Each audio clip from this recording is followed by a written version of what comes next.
see. Because I gotta get your little icon. Thanks for sitting in today. Yeah, of course. Let's see. So we are live. Let's see. Where's your Just getting your little user picture. Oh, here it is.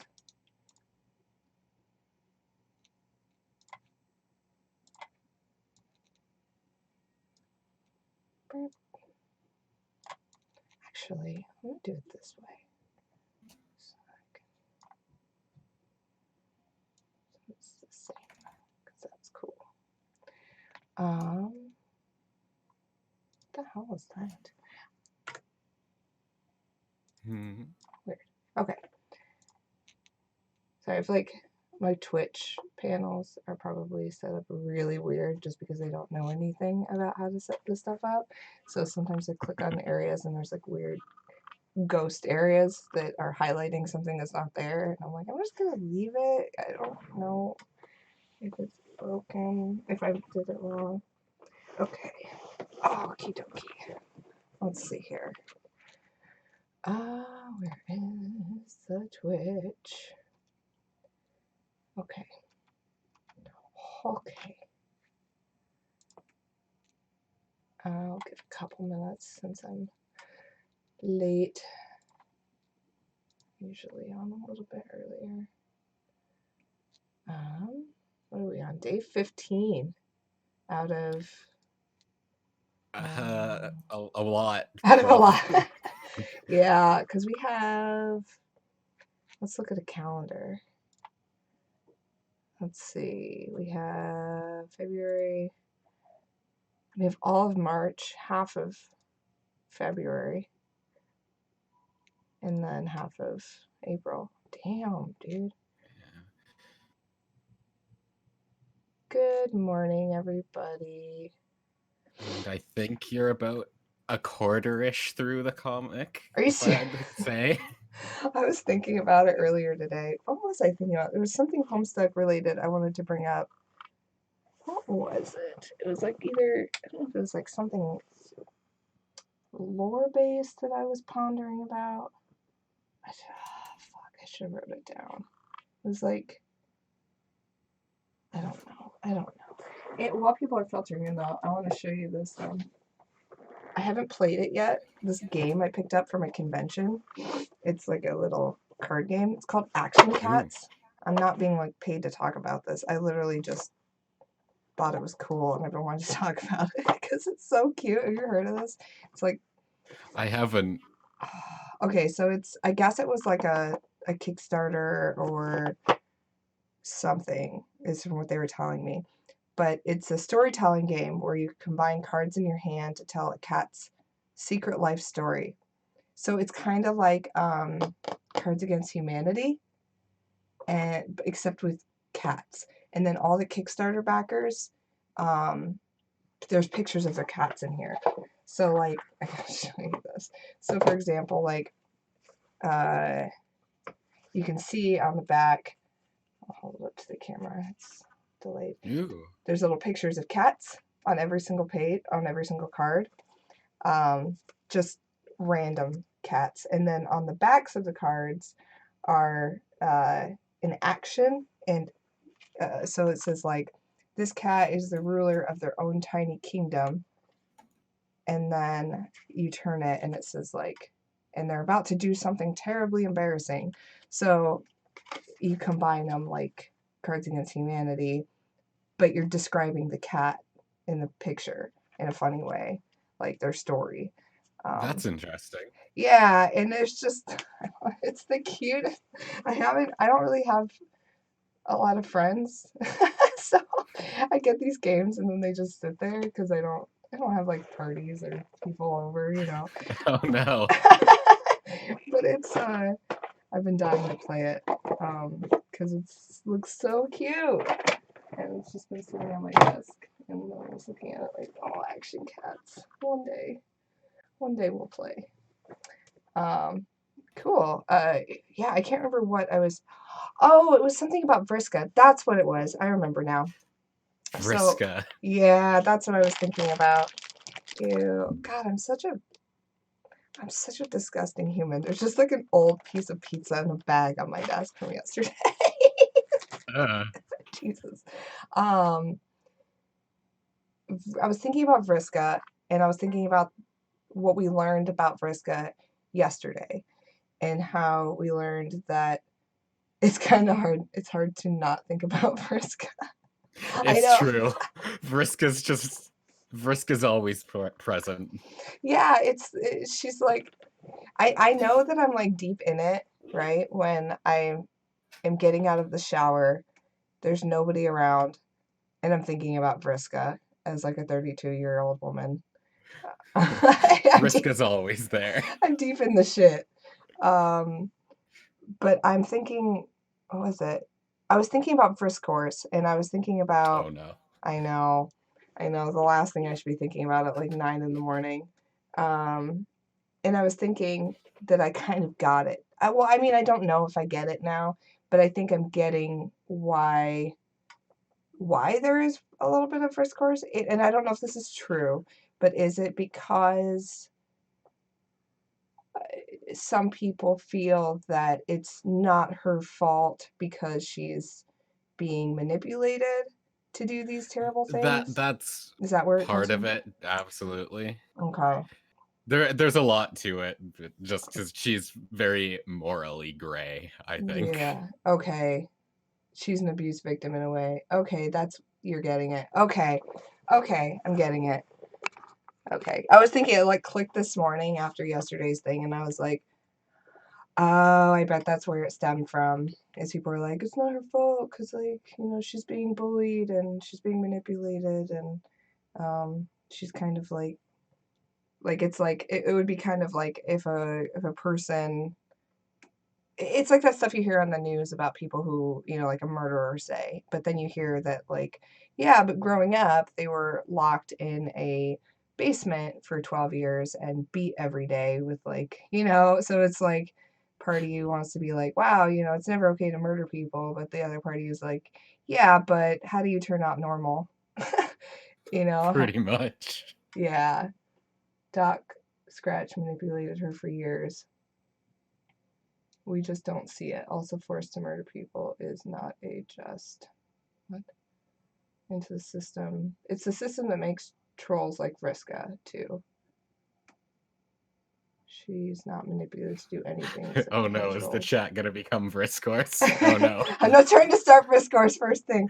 I'm just trying to understand. I was trying to understand like kind of where this came from. And after the interactions we saw yesterday, I was like, oh, okay. Because I was like, where is this kind of like apologist attitude coming from? Like it had to have started somewhere. Um, she's morally gray. All this talk about insidious malefactors whispering in Vriska's ear and warping her thoughts, and word of God admissions that this is exactly what's happening to her from multiple fronts at once should help stoke the fires of Vriskors and give a lot more ammunition to her apologists who like to point out that nothing Vriska does is ever really quite her fault. There's a word for these people, heroes. You're absolutely right. And if you take one lesson from these notes, let it be that Vriska has done nothing wrong, not even once in her life, and she never will. Oh my God. Yes, that is exactly it. Thank you, Hussy, through Old Stuck. Yeah, we should drop it because spoilers. Okay. Okay. Anyway, that was my morning thoughts, deep thoughts with Cassie this morning. Was yeah, thinking about first course. See what you guys have done to me. This is I have so many important things. I haven't even done my taxes, and you know what I'm not thinking about is the fact that I should be doing my taxes. I'm thinking about Vriskors. Vriska's trying to get you to do tax fraud. I know, right? She's like, you can itemize that. Come on. you can itemize that concert. It was research for license. Come on, you got this. I wake up every day thinking about first course and go to sleep pondering mysteries you haven't learned yet. Taxes aren't due until 4/13. I know. Is that true? Is that the actual day they're due I on? actually don't. You know what? I think I'm gonna look this up because now that would be really funny. Taxes do 4:15 apparently. That's oh, disappointing. That's 2 days 4:15. off of the Damn it, it number. was so close. Once this is all over, if we can have a Vriska TED Talk. Oh no. That sounds really dangerous. 4:13 for the Homestuckies. 4:13 for you guys only. Okay, cool. So we'll pick up. So today we actually have Mick here instead. Hello. Yeah, we're just switching things up a little bit. I wasn't sure if you were going to be here for sure, so I didn't really talk about it too much on the Tumblr. I just posted a random thing like, hey, I'm going live. I don't know if I'll be alone or not. Because I know that we had some last minute scheduling changes. Yeah. Maybe when you get Kate on, she'll get into the brisk course. Oh man. Okay, where did we leave off yesterday? Let's see. We're gonna read Homestuck. We're gonna load. Oh yes, we left off with Jack. With Jack Stabbing and Karkat. Karkat. But he didn't mean to. I did like that little bit of dialogue where he's like, I think he's all stabbed out. I don't know why. I liked that. I like that line. Thank you, Karkat. Thank you, Karkat. He's so understanding. He's like, no, he's cool now. He like stabbed me. He's done. We're friends now. We're friends now. It's all right. Okay. So if you want to, we are on page 2298, and if you want to kick us off, we can kind of continue the way we've been doing lately, where you can read the narrative parts, and then we can break it down during the pester logs. Plus, that'll really help me save my voice. So go ahead whenever you're ready. So, be Jack a few minutes ago. You find the kid you've been looking for. He's got a pretty sharp tongue and can't seem to keep it sheathed. He should learn up front that you're no stranger to sharp objects yourself. Oh, his blood is question marks. Glitch blood. They're like, just kidding, we're not showing you. He still won't shut up. He doesn't seem to care about the wound. He's just going on and on about the freakish color of his blood. He doesn't want you to look at it. Just look away, he says. You've got to admit, now you're curious. Jack, curious. Look at knife. What? You don't see what the big deal is. Nothing special. This kid's out of his mind, but he's still blubbering on and on about it. So does this mean so are we assuming that he's a rust blood? Rust, right? It's cherry red blood. Cherry red. So we haven't seen a cherry red. No. Just read. Everyone's like, stop. Just read. I love every time I stop to ponder something. Everyone's like, no just theories read. allowed. Reading only. Like, don't think about it. Just keep going. It'll tell you what kind of word red. Karkat has human-like blood. Next page explains. Oh, it's that close. Okay. Mm-hmm. It seems he's the only one of his kind with this mutant candy red blood, an outcast. He thinks he was put on this planet covered in an ocean of his own blood to be taunted, punished for something. Saddest story you ever heard. Gotta do something to shut him up. I love that. Saddest story you ever heard. Jack doesn't care. He's like, whatever. Oh, he's got the same. Wait, did he cut himself or is he wiping blood? I'm assuming. Okay, he cut himself. What? Is he like part Carpathian or something? Are you asking if Karkat is or if Jack is? Because no, Karkat's a troll. Damn it! I thought I was getting into some deepest lore. My theory is that Karkat is a Carpathian, and that I'm sticking to it. All right. Or that Jack is Karkat. Jack is Karkat. That's my theory. All right. These are good. These are good theories, I think.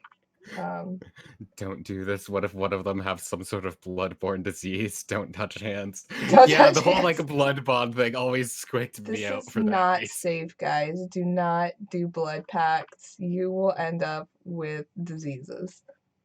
He's cutting himself with a knife covered in someone else's blood. Don't do it at home, kids. Perfect theory. Makes all the sense. Yeah, see? This frame is telling me that Jack is Karkat. I mean, All right. clearly, this is what I'm learning. Sorry, let's continue. I'm stupid. Oh God, they're gonna touch. This is gross. Oh yeah. Oh. But Jack's bad. We've never seen Karkat and Jack in the same frame. Ignore this one right here. Except this one, don't look. This is him with his shadow self. This is purely what's the word? Metaphorical. This is not actually happening.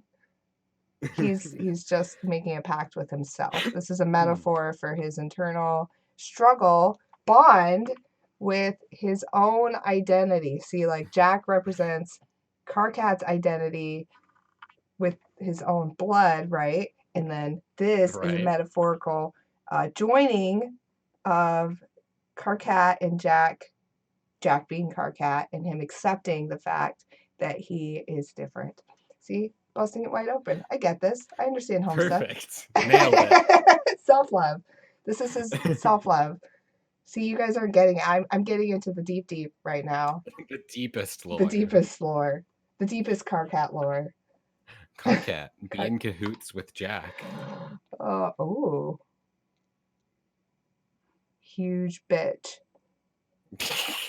Why hasn't someone made a huge bitch shirt? That's what I need in the fan forge. Like a picture of like the queen, right? The queen, huge bitch. Yeah. And then it just says huge bitch, blah blah.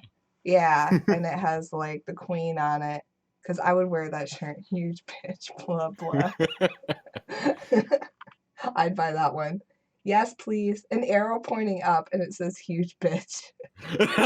Oh my God. Can someone make that? But you can't just write it. Like you have to make it look like, I bet I could get that approved. If I can get a body pillow approved that says Jesus dick on it, I can absolutely get oh my God. a shirt approved that says huge bitch blah blah with an arrow pointing up.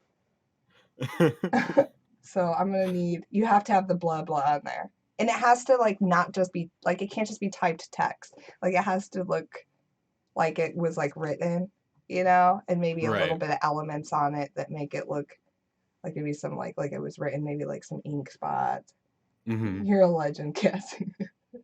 If you guys put that, if somebody makes that and it actually looks cool and not just like you put zero effort in, and I can explain why we're making it, I will buy it and I will wear it. And if we can get it through fast enough, I will even wear it on the stream. Oh, hell yeah. Yeah, the huge bitch shirt. I'm making this shirt. Okay, anyway, sorry, continue. You and your like-blooded accomplice soon put out Operation Regisurp into motion, a contingency plan which the Archagent conveniently had on file and named himself. If it were drafted by a legitimate contingency firm, it would ostensibly have been given a better title. Your whole team executes the plan along the course of its journey, employing espionage, mind control tactics, political sabotage, vicious interrogations, and cold-blooded assassinations. Everyone does their part, and you begin to learn the true meaning of teamwork, as well as this troll disease called friendship. Friendship/hate ship. Ooh, that's a cool frame. But before a single step is taken, Jack briefs you on the intelligence uncovered by one of his agents. It is an advantage over the Queen you will seize upon while she has let her guard down. With each prototyping by each player, the royalty of both sides would evolve. The Queen with her ring of orbs 12-fold would first take on the claws and the rigid carapace of your Lucis. And then the wings and scale of Terezi's young dragon, and then the horns and gills and cloven hooves of Gamzee's fallen custodian, and so it would continue. Though a queen is a vain creature, she is also sworn to her duty. She would be braced for the heavy load of augmentation ahead. She could certainly withstand the 8 eyes of an arachnid. The fairy wings might at worst be frivolous, and the great bull horns could even be regarded as striking additions. For that matter, the sultry lips of a mother grub might very plausibly suit her. She perhaps would wear a brave face even behind a dignified mustache, and the centauring of her lower torso could transpire without much complaint. She would dutifully indulge a lactating udder, and when all was said and done, doubling her head count would surely be an insult to 11-fold injury, but nothing she hadn't essentially endured already, all in the name of her kingdom. But she would spare herself all these additional debasements, because before the rest came, there would be one corruption to her figure she could not abide. Her vanity wouldn't allow it. She could not stand bearing the visage of the most loathsome creature known to existence. So vile in its appearance, so contemptible its purpose. All depictions of the creature, let alone members in its population, are permanently banned from any jurisdiction in the reach of her agents. Those of its kind go by many names, and so does the reviled patron god they herald. The great detestation, King Pond Squatter, speaker of the vast joke, or most commonly, Bilious Slick. His true name is, of course, forbidden, and wearing his face is where she drew the line. Oh, cute. She removed the ring and concealed it in the royal vault while she was quite sure no one was looking. She then retired to her private chamber from which she would dispatch orders, no one the wiser of her disadvantage, or so she thought. I have a Red team. question. Sure. So this ring, Mm-hmm. I'm trying to understand kind of how these little balls on it, because before it didn't have so many, right? This is the Trolls session, which has 12 players, right? So there's a ball for each Oh, of the trolls. okay. I was like, wait a minute. I thought there were only four. Okay, so these Mm-hmm. are. So when she's talking about assuming can you explain to me about her assuming? Okay, I'm a little bit confused. So the ring and the staff give her powers, but like how does the Lucis stuff? So when somewhat like when a Carapacian, I forget how that's pronounced, but when they're wearing one of these rings, Mm-hmm. everything that was prototyped by a player before they enter the session, it is like downloaded by the ring and transferred to the person wearing the ring. So like each of the trolls prototyped their Lucises before they entered the session. So anyone who wears one of these rings gains all the powers of those Lucises, if that makes sense. Oh, Like in the kids session, John prototyped the like gesture thing, right? I forget exactly.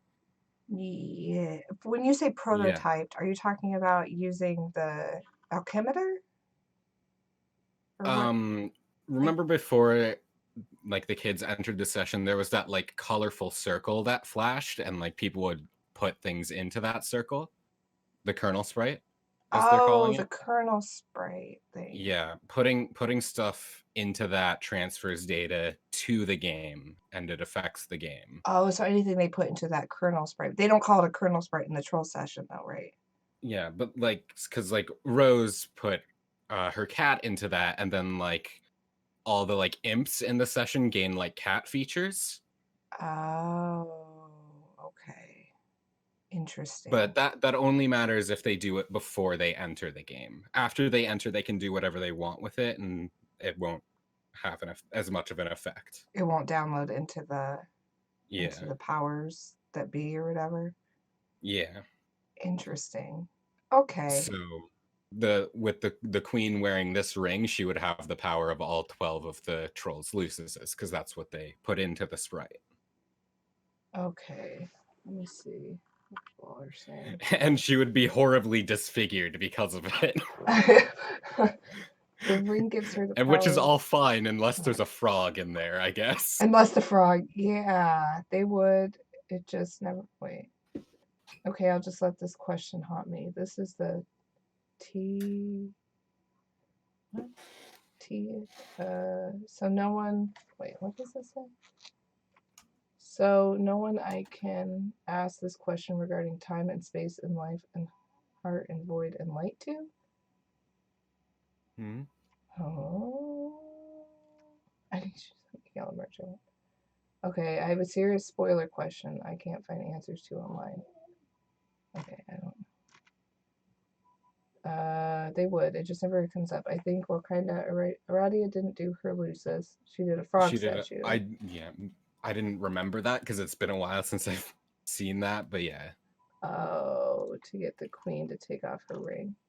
Your girl got an 89 in her Japan religious Right, history because test. Herodia's Lucis wasn't the frog, it was something else. So yeah, she did the frog because I guess she knew that the frog was too much. So she knew somehow that it wouldn't. Can you choose? Like, so if you put the ring on, can you choose what you get in that, or it just No, you get all of you it. just get it? You get all of it or none of it? Yeah, all or nothing. Herodia's Lucis was a ram. Okay. Can we get a counter of how many unanswered questions we got here? No, when she takes the ring off, 6 orbs are filled. 3 players from the blue team have entered the session and 3 from the red team. Aradia was the second of the blue team to enter. Nepeta was the third. Aradia's entry is when the frog mutations took effect on the ring wearer, and this is an interval passed before Nepeta's entry, which means the queen actually spent a decent amount of time looking like a frog, deliberating whether or not she could put up with this for an entire game session. Unfortunately, she couldn't hang in there, but it does imply she at least tried. A valiant effort. Interesting. Okay, sorry. I was just trying to understand that. Okay, we can continue. Red team, execute Operation Regisurp. Hmm. The operation in time would be a total success. The banished quasi-royal would make the future Alternian wasteland her home. Until she was given a new purpose. Hey, it's our boy. It's him. Ooh, what are we looking at here? Oh, this is the red The bastard himself, Doc Scratch. Doc Scratch. But at the onset, you would know nothing of the Queen's aversion to an amphibious likeness, or about her orb's 12-fold, or any such details. You were informed of her disadvantage and would act accordingly. You and your red teammates would work to dethrone the Queen in your session, while the blue team members would take on an entirely separate set of royal adversaries in their own session. This was to be a competition, after all. Or so you thought. You would begin to notice a strange pattern. The blue team's prototypings would affect the mutations of your session's underlings. And your prototypings would affect theirs.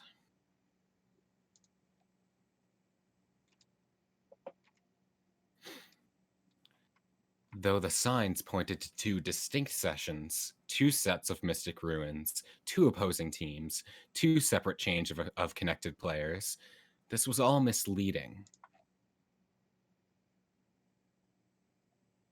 You were joining a particularly unusual bifurcated session, meant from the start to receive all 12 players through 2 separate connection chains, a session with 1 Skya about which 12 planets would circle, with 1 army of dark and 1 of light, with 1 pair of kings and 1 pair of queens, and with 1 cantankerous archagent and his typical disdain for authority.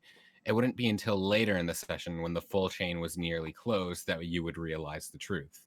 The truth was, it had always been the same session all along, that your teams were not competing, but cooperating toward a common goal. In the more drawn-out form of this adventure's narrative, figuring this out would have been a huge deal. We would have been completely blown away by the stunning revelation. Wow, same session all along. Really? Huh. But since we decided to engage this epic in shorthand, you feel you must insist that we continue with this expository interlude. It would turn out the arrangement of planets looked like this, rather, bifurcated from each other, each team appearing to comprise a distinct chain in a distinct session, without the luxury of the completed picture we see here. It appeared that way until it was time to link the two chains, completing the circuit of 12 and uniting the teams. For these final two links, Skya had a plan, as it did with the order of every preceding link, and as it did with the paradoxical seeding of its own players on the surface of the planet it would later devastate to buy itself time. Its plan was inescapable as all others, as inevitable as the reckoning it would ultimately face. Oh my heavens. I Mobius double reach around. I think I love Duck Scratch.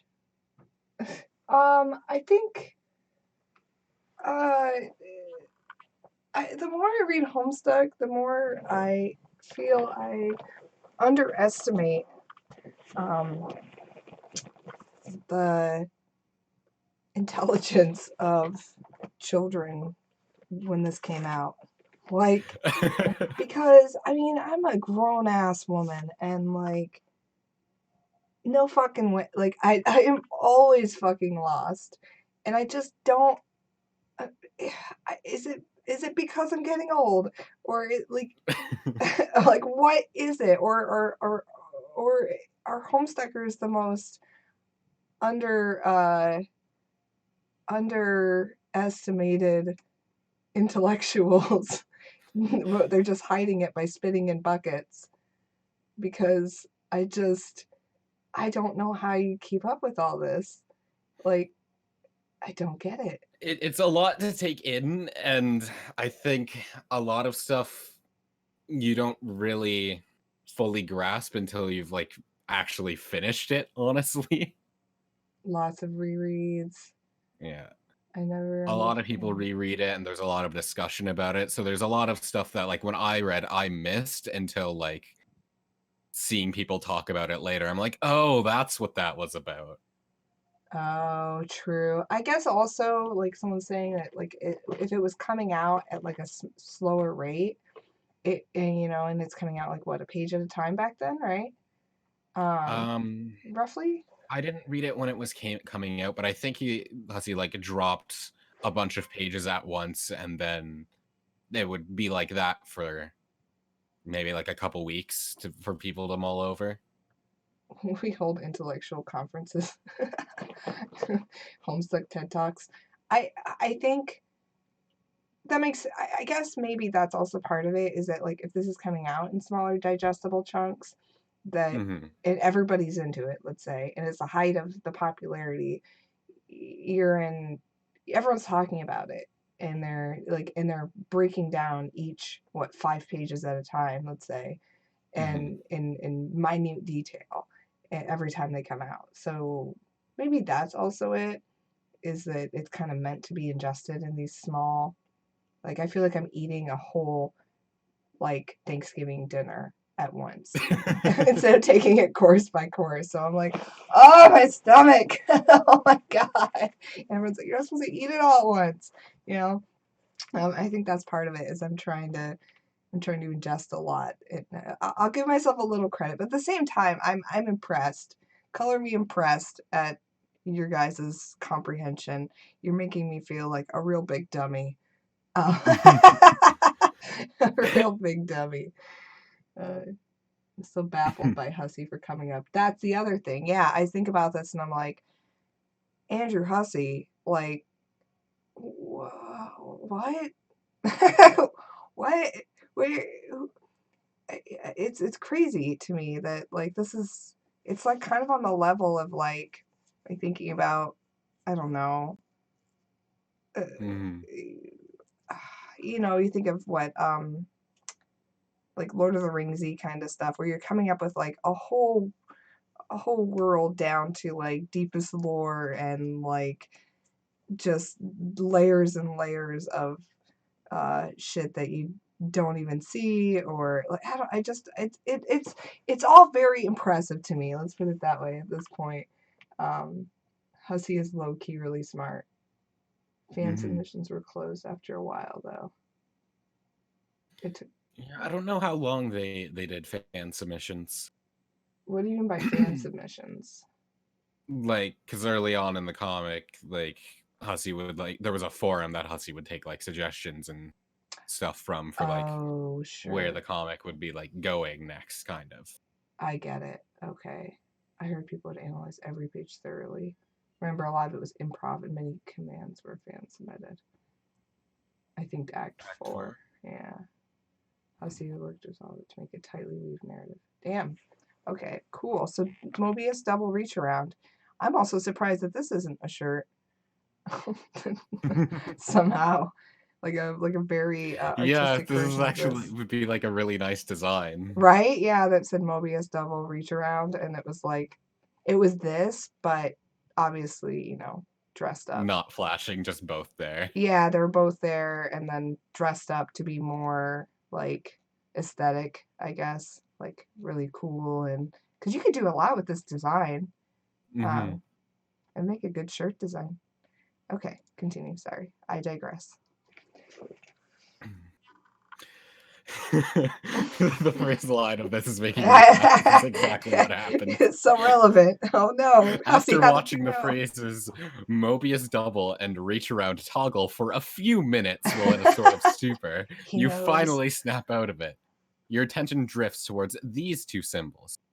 You would try to be this mysterious characters, but you suspect you would fail, so you don't bother. They're way too mysterious for you to be them yet. Seriously, what's up with these guys? Do they live underwater or something? What's their deal? We'll learn all about them a little later. For that matter, what about this young lady? What is her deal?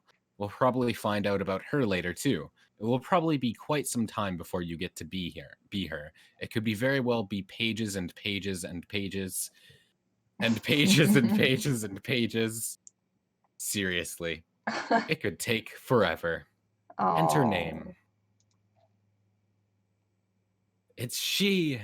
it's And now she. time to start a war over name pronunciations, I'm sure. Mariam? Mariam? Mariam? How I pronounce it is Kanaya Mariam. Mariam. I could get behind that. Kanaya Mariam. I'm just watching the Mariam. chat right now because I just want to see it explode with name They're gonna, pronunciation. they're gonna Kanye West. All right. Your name is Kanye West. Wasn't that I think that's what is that what's Rev was calling her? Kanye West. Make you wrong. Well, excuse me. Don't they have like pronunciation guides in the Homestuck lore books or something?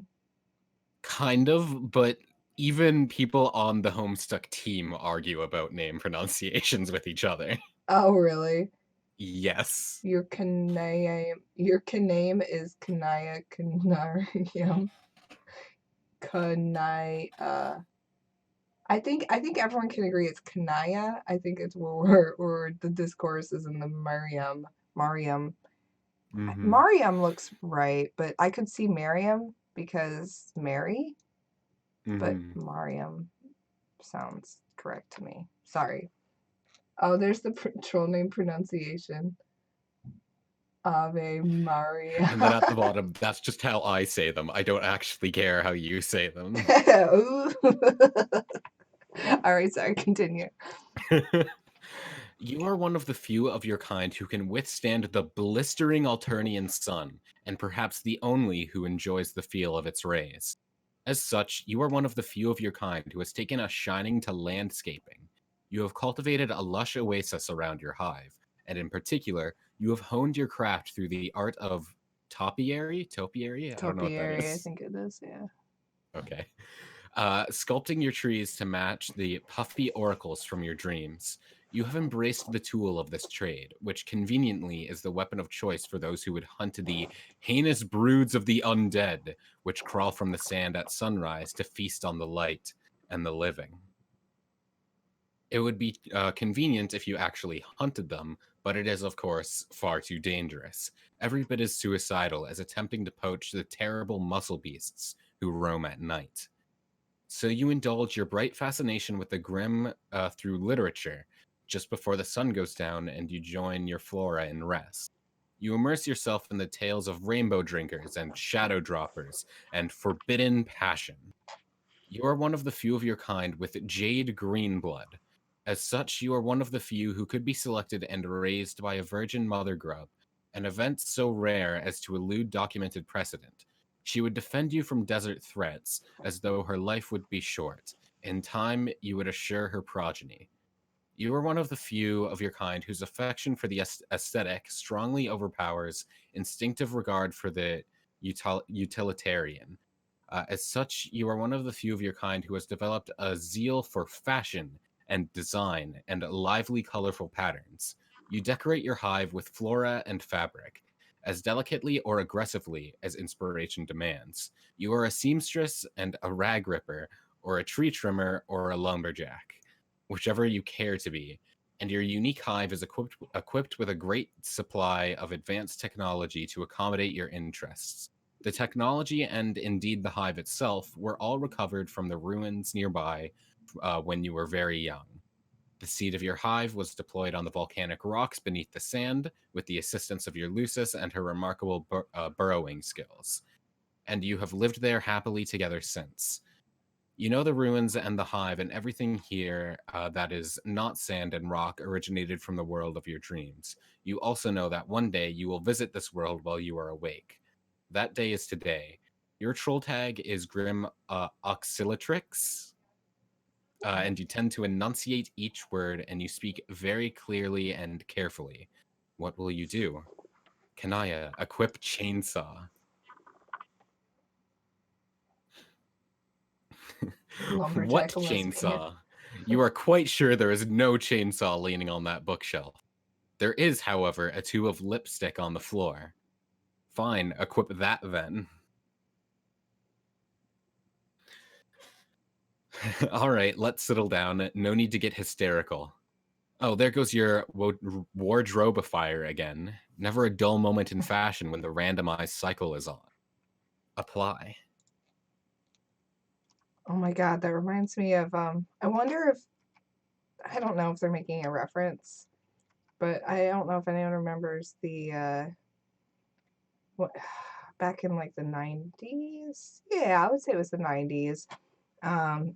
There was this lipstick that was green and when you put it on, it turned pink. Like a really awful shade of pink. Like a really I don't know if anyone remembers that, but it kind of for me, like it was. I mean, that was my years of life, probably Andrew Hussey's. But yeah, with the green lipstick, that kind of reminds me of maybe I'm making a reference there. I don't know. Could be. Could be. It's a 90s thing, and there's a lot of 90s references in this, so maybe that's a little bit of it. I don't know if anyone in the chat is old enough to remember that weird green lipstick turning pink, but it was real cheap and ugly. Anyway. You can choose between your trademark jade or black, even though troll lips are naturally black, but they can always be blacker, and a lady with a true sense of style knows this. In any case, you'll think you'll mix things up and go with green for a while. Kaya, answer CC. CC. That's new. I gotta pull out my notes. My notes! Oh shit, where are my notes? Here they are. Okay, what do we got here? That's why she's a goth icon. She is. I was 4 when the 90s ended. Oh. I was born in 87. So like a lot of my memories are from like my young babe memories are from the 90s. Let's see. CC. Cuttlefish color. So, ooh, whoa. Okay, so, oh, is this Fairy? Yep. Ah, I'm so smart. No, I'm just kidding. Fairy. Can you give me a little bit of like what's her personality like? she's just very like peppy and like cheerful and kind of, since she's a high blood, she's not like how do I word this? She doesn't really understand as much about how people on lower on the hemo spectrum works, but she is very compassionate about them. A little naive, maybe? Yeah. Well, it's not that she's naive per se, because she does know a lot, but she's just very Distance. bubbly and kind of like, I guess the word is she kind of infantilizes them a little bit. I wouldn't call it very naive. Oh, okay. So she's kind of like she doesn't get it, but she's empathetic toward it or whatever, or Yeah. sympathetic toward it. Yeah. Interesting. She's the most 13-year-old like one, I feel. Privileged. Privileged. Oh, I hate that word. I can never spell it. Privileged. She's a little confused, but she's got spirit. Sheltered. Fishy. Oh, let me show you what we're talking about for fairy. I'm going to show you my favorite for fairy. One of my favorite for fairy fan arts. Ooh. Yeah, it's by Baba Kinkin, who I love her art. It's this one. Yeah. This is like my favorite for fairy fan art, I think, that I've seen. Oh, that is very nice. Isn't that pretty? Mm-hmm. So pretty. Yeah, I always love that one. Yeah, I had to share that because that was, every time I think of fairy, I think of that fan art. Come get y'all's fish. Come get your fish. But for the voice, she's very excited and somewhere high. So she's like a high register. Okay, Mm-hmm. cool. Do you want to do Kanaya or Fairy? I'm okay with either. Okay, I'll try Fairy since it's the first time we're Okay. seeing her. Let's see. Hello? Hey. Kanaya! Hi! Glub, glub, glub, glub, glub. What the fuck is that? What's the 3-8? Is that a That's face? just that's just a smiley face. Oh, come on. You can't just make up smiley faces. Not really. She just did. Ah, Kanaya. You seem more excited than usual. Or less. I can't tell. Help me tell without saying glub. Glub, glub, glub, glub, glub, glub, glub, glub, glub. I'm going to type this face now. Even though no one knows how to make a mouth do a question shape like that. Oh my god, for fairy. Ha ha, ha ha. That's ha ha, yeah. Ha ha, sorry. I can't really control the glubs. Yes, you can. But that's fine. You can glub to the content of your collapsing and expanding bladder-based aquatic vascular system. Jesus, that was a sentence. Yay. It means you are excited about something. I am excited. Okay, why? Everything we are about to do next is exciting. It is always exciting. I'm excited. Pshoo! It looks like one of your letters got away from you. Ha! Oh my god. Ha! Yeah, I really launched that one. Wow. It was hard You to wrap my forked head around that. you forked an innocent D loitering over there by the shout pole minding its own business. Hee hee. Glub, glub, glub. Hey, let's stop being stupid for a minute. Yeah, sure. I'm just worked up about this game. It will be great. I've been waiting a long time to get started. We all have. I thought so. I have been cloaked in a mood of perpetual anticipation for some time as well. We should compare notes, even though we are on different teams. Well, not really. Really? See, this is why we should be comparing notes. What notes would you like to submit for comparison? Well, I am going to join my team pretty late. I think I have to. I will need to connect after my goofball Moirail does, so I can keep my goggles on his nefarious escapades. It's a tough job, but it's important. Everyone has an important job to do. Yeah, Isn't that what you're doing too? Joining late to keep an eye on yours? I don't know for a fact that she is mine. Haha, you're not supposed to know it for a fact, dummy. You just do what you think is right. And even if you were wrong, the worst that can happen is that you help somebody and help the whole world too. I know, but what if I don't really want her to be that? Glub, glub, glub, glub, shrug. Yeah, glub glub shrug is the right attitude, I think. Our minds are already made up anyway, aren't they? Yes, probably. Your clouds tell you everything, so what do you even have to worry about? They don't tell me everything. Just as I am sure she doesn't whisper everything to you. That's true. Oh shucks, now I'm going to get sad. She will be gone soon too, or she will be gone soon. Though I guess it would be a relief not to have to worry about keeping her voice down anymore. I wonder if any other kid on the planet has as many burdens in the fire as you. I doubt it. They're burdens. Okay, I guess they are. But I love them and I wouldn't have it any other way because this is why I'm here. On that note, I think I'm going to say goodbye to her. Maybe you should too while you have the chance. Even though I'll see her again soon, which still seems kind of strange to me. But that's why it's also exciting. Good night, bye. Cuttlefish colors cease trolling grim oxylatrix. Can I check on Lucis? Hmm. You had nearly forgotten. Today her time would come. Maybe you should be there in her final moments, but then it isn't exactly final, is it? Death is pretty confusing without the finality.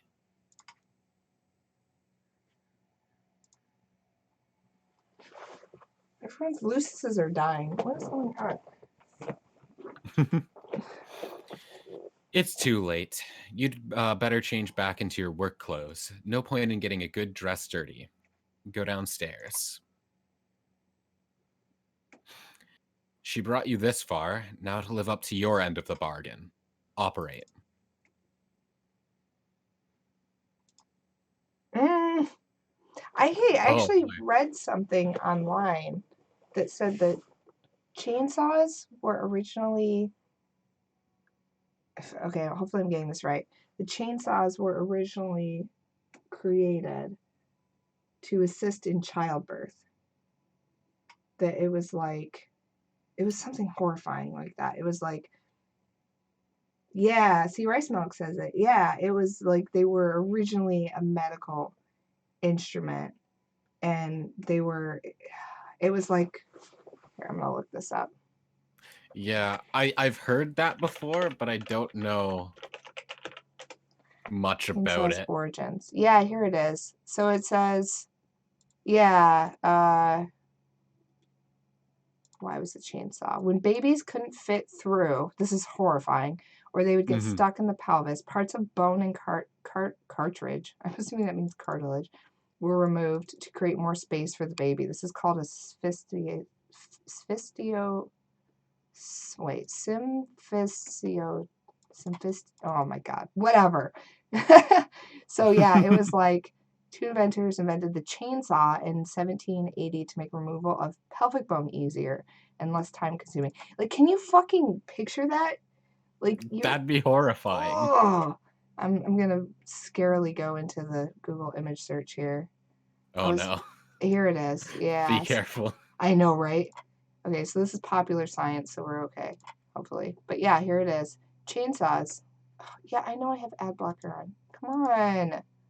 Stop it. Oh. Okay, we're gonna just look behind. God, I hate the internet now. Yeah. Ugh. Anyway, you can see the picture behind it. Yeah, chainsaws. Pelvic bones. Fucking horrifying. Yep. Why is medical history like this? Why? Also, it takes too long to spread. Oh, there's another counter conversation going on here about to get the baby out, to cut open the pelvic bone. Yeah. Ugh. And you know they didn't have good, like, anesthesia back then. You know that there's no way. Ugh, ugh, ugh. Mm. I'm so glad I live in nowadays. just I'm just saying. But that's what this made me think of with her chainsaw. She's just getting back to her chainsaw roots. Splorch. Ooh. Oh. What is that thing? Capture log that thing. You secure the matriorb through your chastity modus, safe and sound. You will serendipitously discover the key to unlock this card when and only when you are ready to use this item, and not a moment before.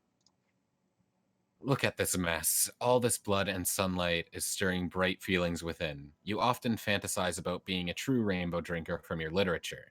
It would be a life of darting between the shadows, of persecution and being misunderstood, and of romance. You would drink heavily from its multicolored well, and the hemospectrum would be your wine list preceding the great feast of passion. Surely it couldn't hurt, while no one is looking. Kanaya, just a taste. Oh, Kanaya. Ugh. Blah. Kanaya, meddle with Moirail. What?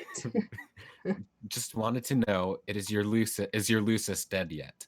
You then proceed to have the rest of this conversation we already read.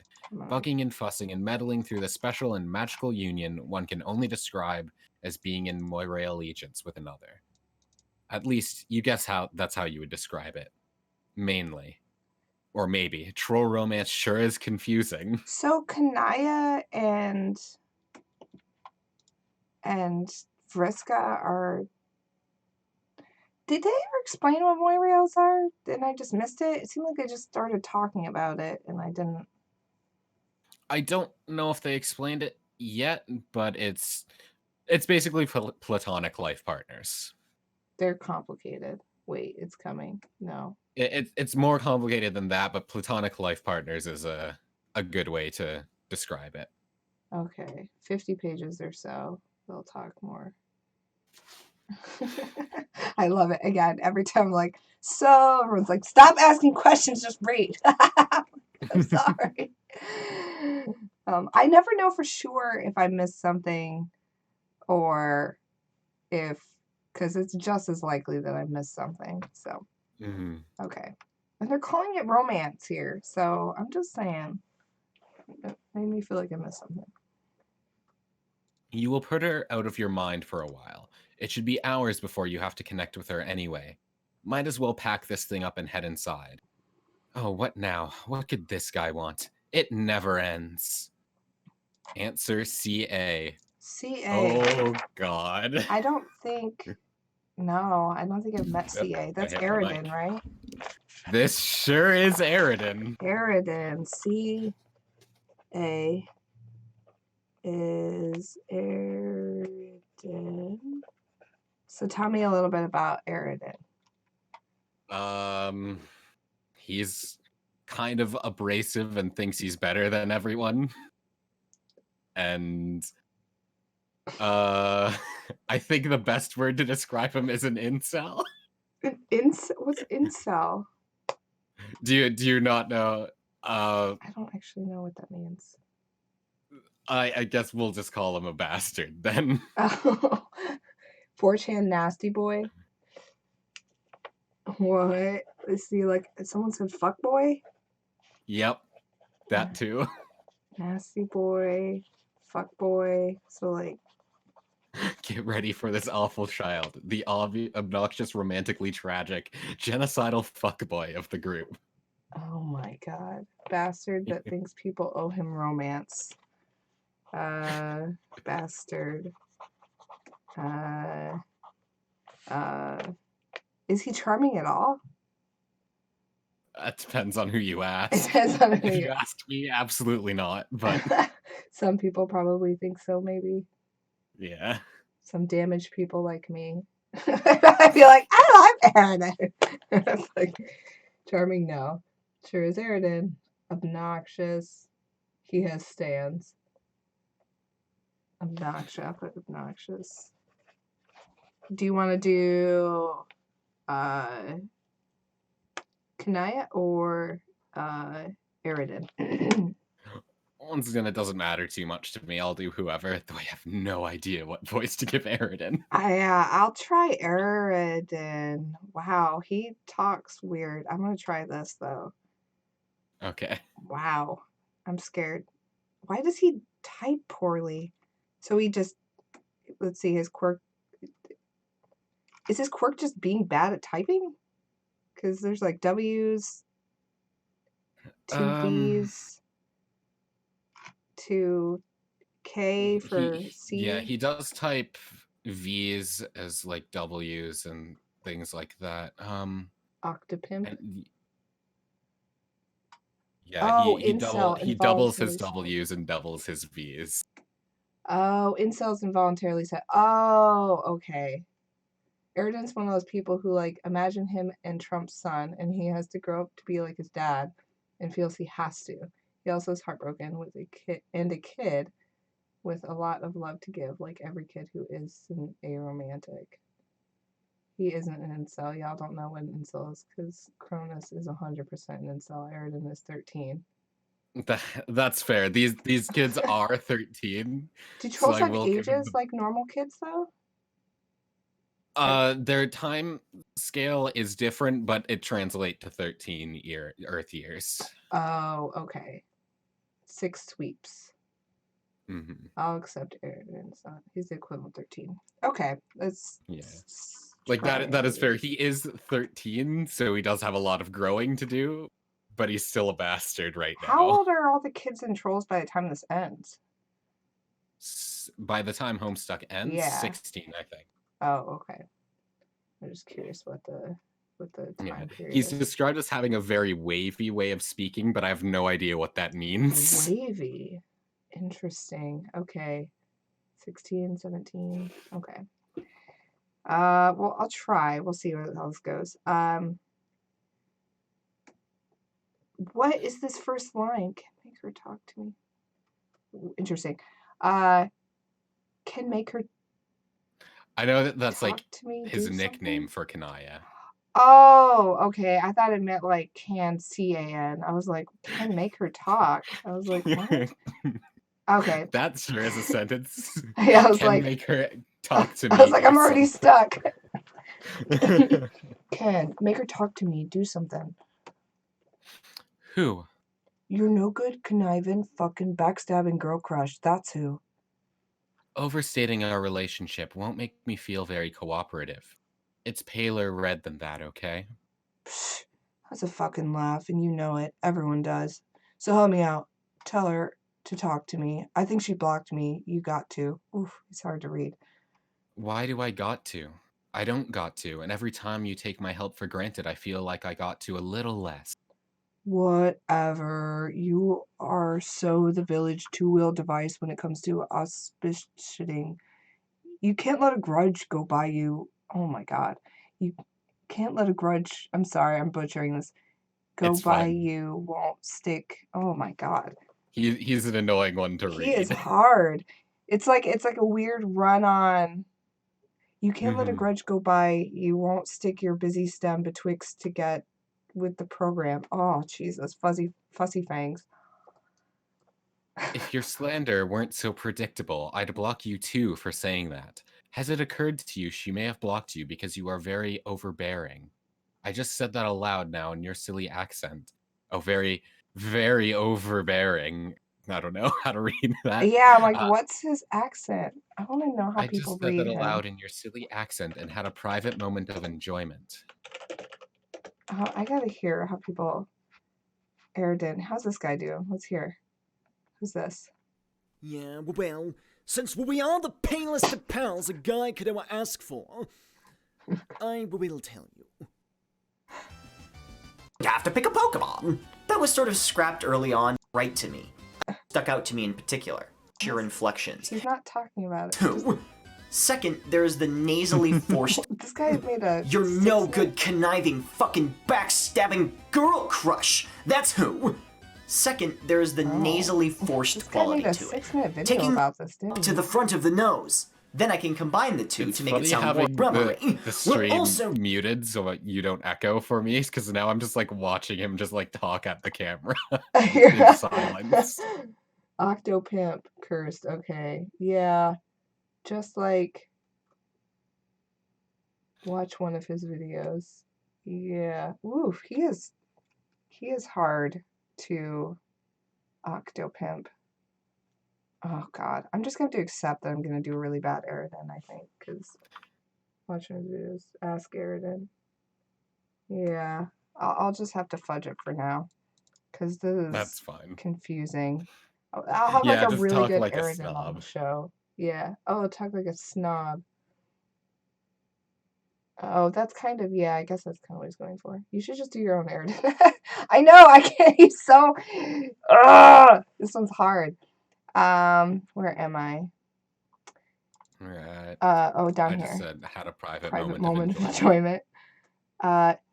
Who gives a shit why, oh, I can't do it.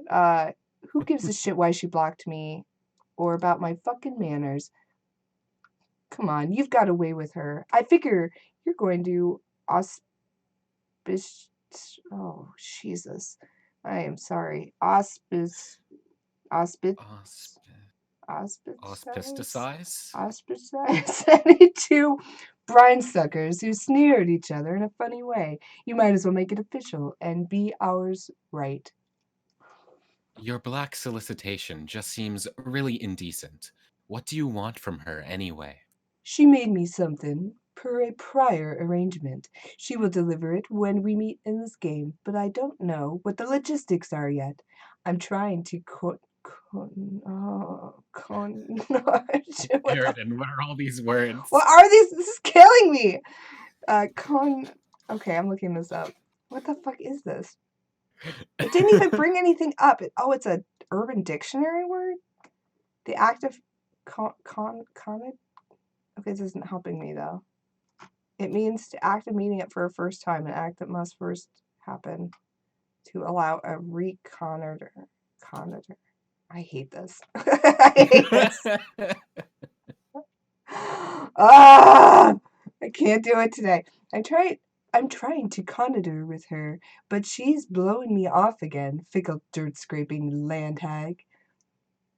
What is it? Ken, stupid. What do you think? It's a fucking gizmo to blow up the world or something. Okay, well, not that obviously, but something that'll kill all land dwellers. What else would I be after? Can you just for a moment entertain the thought of one untouched by megalomaniacal derangement and tell me why I'd want to assist you with that? Well, I'm not going to very well kill you, am I? That would be fucking unconscionable. What kind of friend would I be? Also, speculate for a moment that self-preservation might not be what would sway my decision. Yeah, go ahead and kiss us off, but there'll be blood on your hands. You could either play along as our auspice. How do you say this? Because he says it all the time. That's another troll romance term. It's auspicious. I don't know. See, I also never really read this out loud. This is killing me. Somebody, auspicious. Yeah, See, I like your auspicious. voice. Your voice is fine. Good. You know, actually, I think when I'm trying to voice Aridin, I'm thinking, trying as much as I can to sound like uh, there's more to life than being really, really good looking. Yeah, fucking, Zoolander, Derek Zoolander. I feel like he's Derek Zoolander. Ain't no one know how to pronounce it. Auspice. Thanks, Renovation Point. Just types the word again. Auspicious is how I pronounce it. Thank you. Oh, Jesus. Mary. Joseph. You could either play along as our auspicious and do a little mediating like you were fucking hatched to, or watch she and me devolve into fucking full-fledged kiss me sis, the kind like you don't get once in 10,000 sweeps.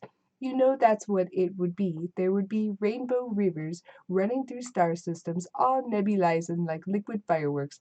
It would be beautiful and heartbreaking all at once. You should read up on your history instead of pouring through that god-awful sunny rubbish. It's just laborious listening to this. I'm sorry, none of it matters.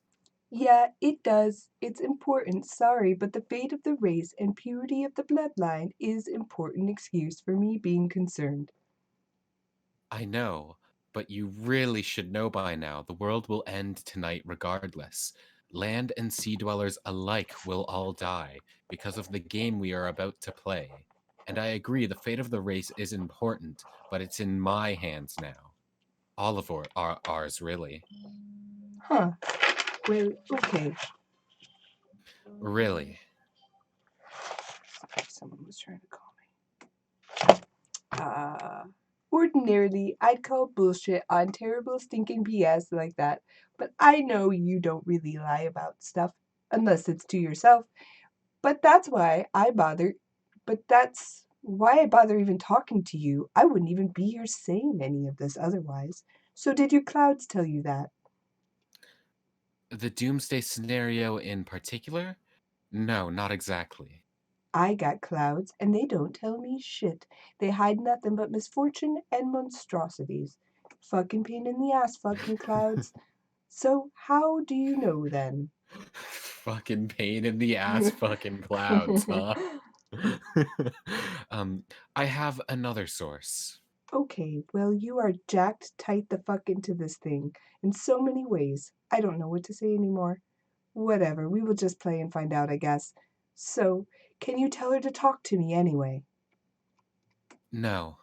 God damn it. She and me are teammates. We've got to have a powwow or something. You aren't actually on the same team. Fuck. Fine, I get it. I'll step off. You don't want to be our auspicious, because you don't want to get locked into that sort of relation with her. I can respect that. No, that's not it. Yeah, it's your real feelings run pretty awful ready. Wait, what? Yeah, it is your real feelings run pretty awful ready. Methinks everyone knows it. Especially that ass-blood car cat. He and me have you so pegged about that it's upright silly. But it's cool. It's totally fine. Don't worry. I'll leave you alone and give you a shot. It's unbelievable. Her patience. What? Whoa, wait. Who? Never mind. Okay, wait. Did she talk to you today? What did she say? Or glub or whatever? Something about longing to touch you indiscreetly. What? What? And that she's basically in the scarlet throes for you, as deep in the flushed quadrant as one can be. Wait, did she actually say that in confidence? To the letter. Can you copy exactly what she said? Absolutely not. This is bullshit. You are BSing me in some way. Awful. But don't lie. But don't lie. Oh my god, this is painful. You don't lie. But you do tease, and I'll transfuse my kick-ass royal blood out with incontinent muscle beast discharge if I won't know when I'm getting hooked. Yeah, she's just a concerned Moirail looking out for you. That's all. Aw, fuck. See, I'm telling you, you've got to play your cards right. What do you mean? If you're not savvy about how you define yourself to people, you can just splash into the Moirail zone before you know which way's upwards. Oh, Ken, it's hard. What? Being a kid and growing up, it's hard and nobody understands. Oh my god, that was fucking painful. Jesus. Cassie with Aridin is me with Merritt. It is hard. I don't know who Merritt is, but I'm not a fan of this Aridin. He is like... Murad is a character from a fan project called Vast Error that's pretty popular. is he That's also not someone really who knows it impossible and hard to read? I don't know because I didn't read much of Vast Error. Aridin's just a boy trying to find his monorail. and allspice. Oh my god, I don't know why, but I love your inflections of his voice. The typing in Vastair is very hard to read for me though. Auspicious is more. Oh, is that auspicious? Is that really that word? I guess I've heard the word auspicious used, but I've never, I don't think I've actually ever seen it typed. Oh, okay. I've never seen it written. Apparently, I need to read. Oh, it's based on it. Okay, now I'm confused. Okay, let's continue. I'm all confused. There's like 3 different conversations happening. Can I return to room? There's a lot to do before you enter. There will be a lot of people to talk to and help along the way. No, not meddle with or mediate. Help, damn it. You are very helpful. You have a lot of inside information on what you and your co-players are about to face. You are jacked tight as fuck into this thing in so many ways, we don't know what to say anymore. And it's not just cloud visions either. You have another source. Consult the source. Her room reminds me of. Oh, is she supposed to? So. She's supposed to be like. Is she supposed to be like Jade? She has Jade blood. Is there because she looks like. I mean, this is like the exact scene from Jade. They have a lot of similarities in their abilities, yes. Okay, I was like, they're making some very obvious connections here. Okay. In one dream, the clouds pointed you to the address of a server hidden in an obscure pocket of a realm unknowable to mortal. It contains a journal written by a young member of an alien species. She has documented her experience playing the game you are about to play. You can only assume this took place a long time ago. This race is likely ancient, preceding yours by millions of sweeps, maybe billions. You like to try and imagine the adventures of these players. Were they successful in repopulating their race? Did they manage to protect their matriarch and hatch a new mother grub? Could they hold it together, or were they torn apart by the complex social dynamics? The mate sprite ships and Moira allegiances and auspisticisms and kismicitudes that will surely plague your group along the way. You have little doubt they succeeded in flying colors. Ooh, what the? I forgot about this panel. What is Troll Rose? Oh my god, it is Troll Rose. I like her horns. She's got like super horns. But she like obviously looks like Kanaya with the fangs. Yeah. You have little doubt their victory was because of their leader, a great heroine, the tentacle therapist. From what she recorded, it seems the group had little knowledge of what they were getting into, and yet they appeared to have been the only of their kind to have risen to the challenge in a session stacked heavily against them. You were convinced her leadership was the difference. It would be nice to have the chance to talk to her. Alas, she's likely been dead for millennia. Only the incomplete record of long-forgotten quests remains.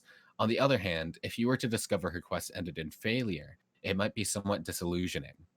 But that thought never crossed your mind. Tavros, enter. Oh boy. Tavros! It's so funny of just Jade reading Rose's game facts walkthrough. Having narrowly dodged obliteration, you take your place as the Page of Breath in the land of sand and zephyr. And in time... Tavros! Go outside and look what I built for you. You are going to flip. Okay. You want to read I Tavros? think this is probably meant to antagonize me. What are you talking about? Look at my beautiful building. Don't you think it's about time someone got a little creative with this game? Maybe? Everyone always wants to do things the boring way. Didn't we make a truce, Tavros? That we would try to be less boring from now on? You don't want to break your truce with me, do you, Tavros? No. Great! Now get climbing. Please don't read this as a boring thing, I hope. But it's physically impossible to do that, mostly. Man, I knew it. Tara Snooze is back in action. Why don't you, in like a not boring way, build more inclined surfaces? like you did over there. Maybe you could color them with fun colors so you won't think they're boring and get angry at me some Oh, more. Tavros.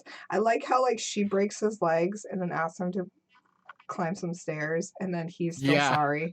He's trying to be nice to her.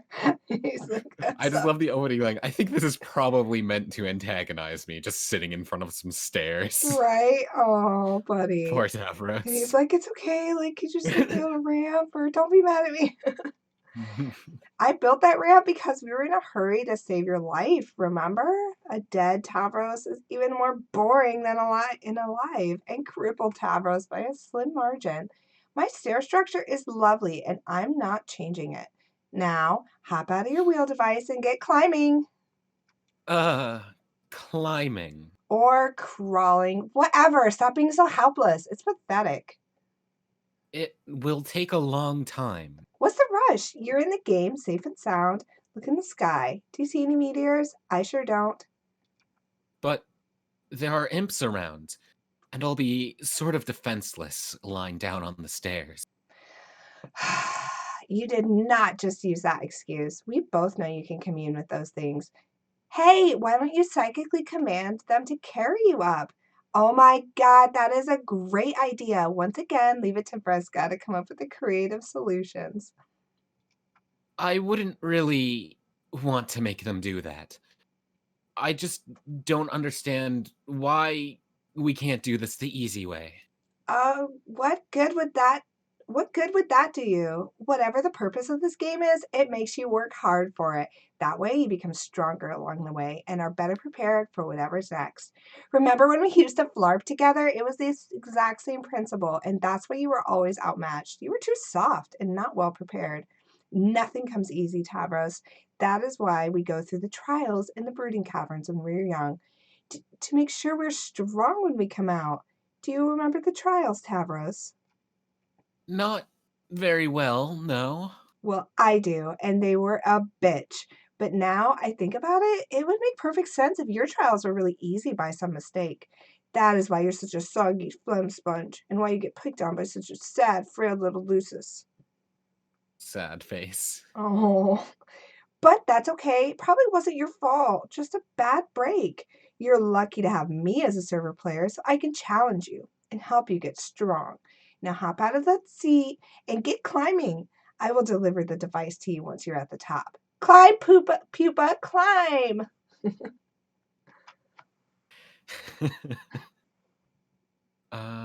Maybe I should ask Tinkerbell about this.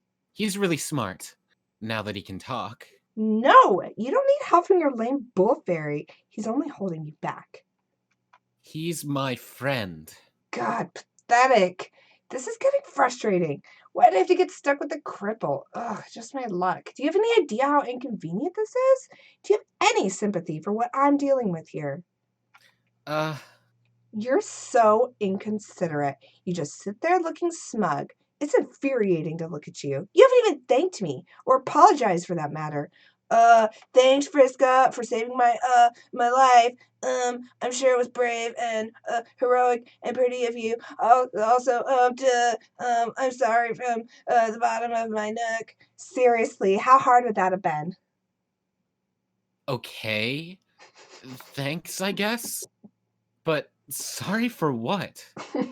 For being crippled, you ass. You want me to apologize for being paralyzed? Yes, say you're sorry. I don't mean to be rude or boring, but that's kind of ridiculous given the circumstances. Bullshit! It's called something basic decency and civility, you fudge-blooded boor. Now get down on your useless wobbly knees and apologize. No, Ah! I don't want to. Oh, it's like they just like they're like, how can we make everyone hate Vriska so much? Oh my God, what is she doing? Apologize, pupa. Apologize. Say you're sorry for being a cripple. Whee! Tavros, summon Rufio! Rufio! Now she's done it. She has awoken the mighty inner fury that is Rufio! Oh, shit. Oh, no. But unfortunately, Rufio is not real. He's imaginary, a fake, like a made-up friend, the way Oh, fairies are. buddy. You Tavros. continue to be sad and alone. Tavros is a Vriska, precious angel. wee! He's such a cinnamon roll. He's trying his best. Oh, he did his darndest. I love the eye patch over Vriska's glasses. Oh, she's getting bonked by a toilet. Kanaya, mediate. Do you want to do Kanaya or Vriska? I'll continue doing Kanaya, I guess. All right. Hey, what's your deal? Shouldn't you be helping me out of this jam instead of fussing with my plumbing? Just presenting a floating reminder that Tavros will need plenty of inclined surfaces for his ascent. That's silly. I made so many ramps, you wouldn't even believe it. I specifically decided I want to build something ugly. I specifically decided I wanted to build something ugly and boring. It is now the land of ramps and yawns. He's reported otherwise. That lousy snitch! Maybe I should take his computer away so he can't go crying to Fussy Fangs anymore. Maybe I should upend this load gaper over your head. No, don't! I'm still learning the interface. It could happen accidentally at any moment. I'm only trying to help him. Think of another way to help. Fine, I'll do something nice. I have an idea. I will be right back. And for the record, I was going to do this anyway. I was just trying to make him a better player first. Okay. In the meantime, how about I serve my client player the way I think is best, and you can do the same for yours. I thought I was. Vriska, scurry downstairs. Scurry. Nice scurrying. That sure is scurrying. Nice scurrying. Dante Bosco. Tweet at Dante Bosco. I'll write that down. Dante Bosco. That'd be pretty Oh my god, awesome. the guy who plays Rufio. Yeah. I think he has read Homestuck.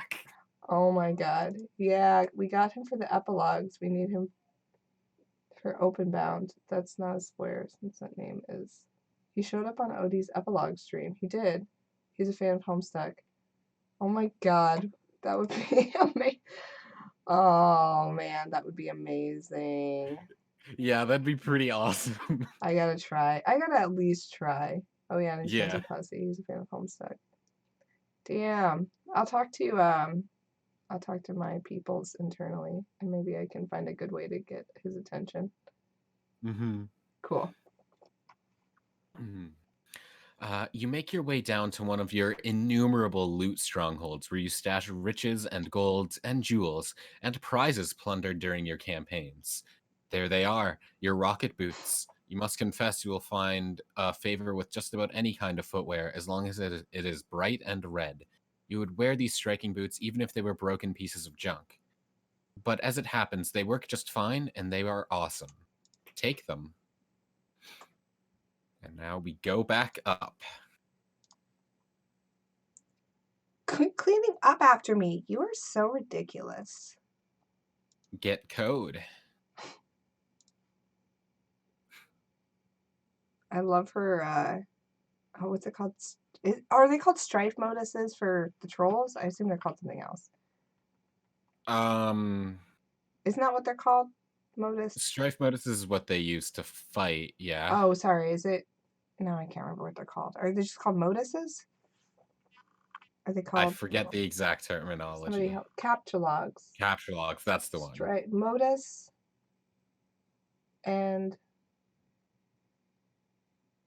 strife specibus. Regular modus. Wait, what? So capture logs is like they're just standard inventory. You capture log things to your modus. Oh, for heaven's sakes. Sylladex. You're just throwing words out now. I'm more confused. What is this thing? Modus, Sylladex, capture log. these are words that are Homestuck. Modus is the organization of the Sylladex.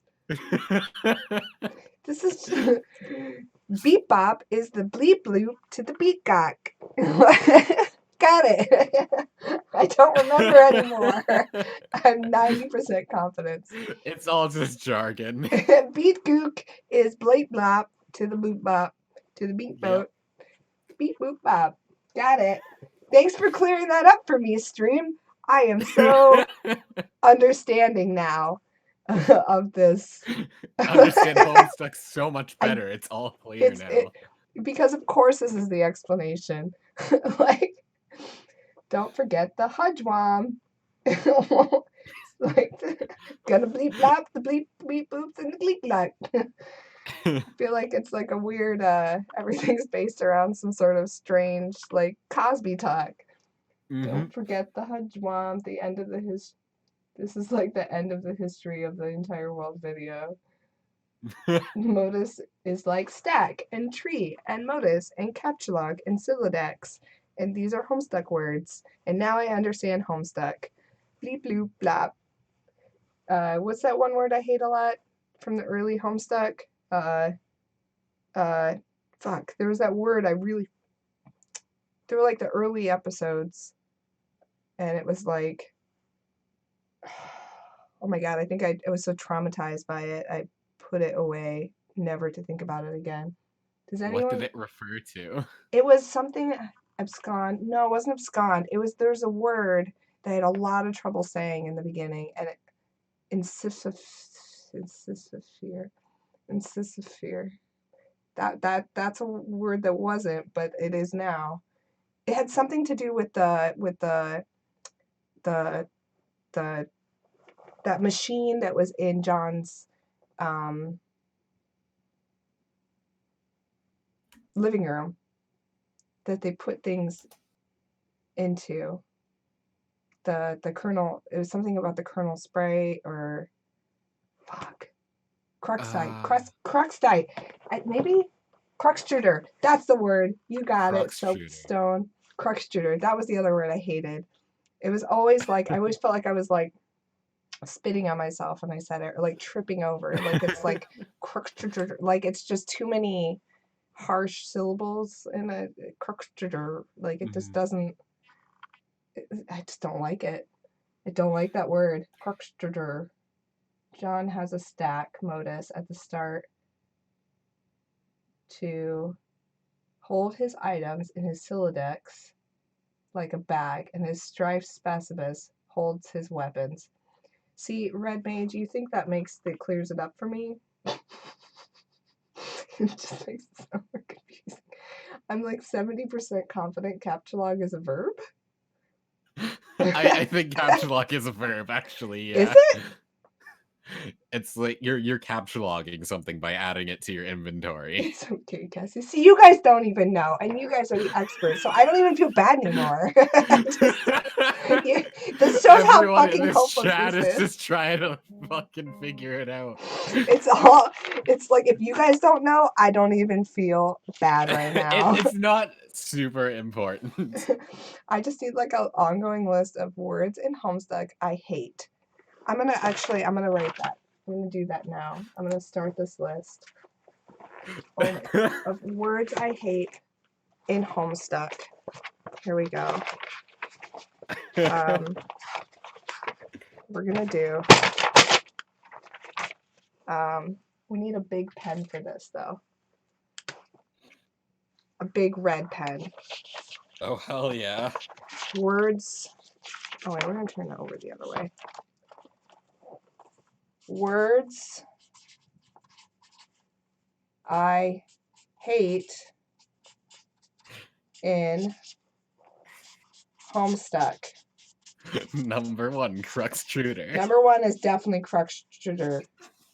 Cruxtruder. I'm not even gonna spell it right. That's how much I don't want to think about it. Number 2. What's that one that Aridin kept saying? That's definitely auspicious. Incisisphere is definitely. I'm gonna put incisisphere. Incisisphere I don't even know. That's going on there. This is Auspice. peak Homestuck, honestly.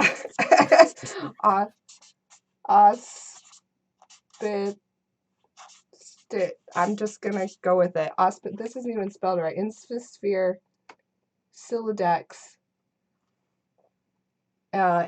Anything for anything captcha related. CAPTCHA. Anything CAPTCHA. So that's gonna be Silodex and CAPTCHA log. That's not spelled right. That's a lot of. That sure is a way to typo strife. Strike specimen. Strike. Thank you, retired banana. Strife.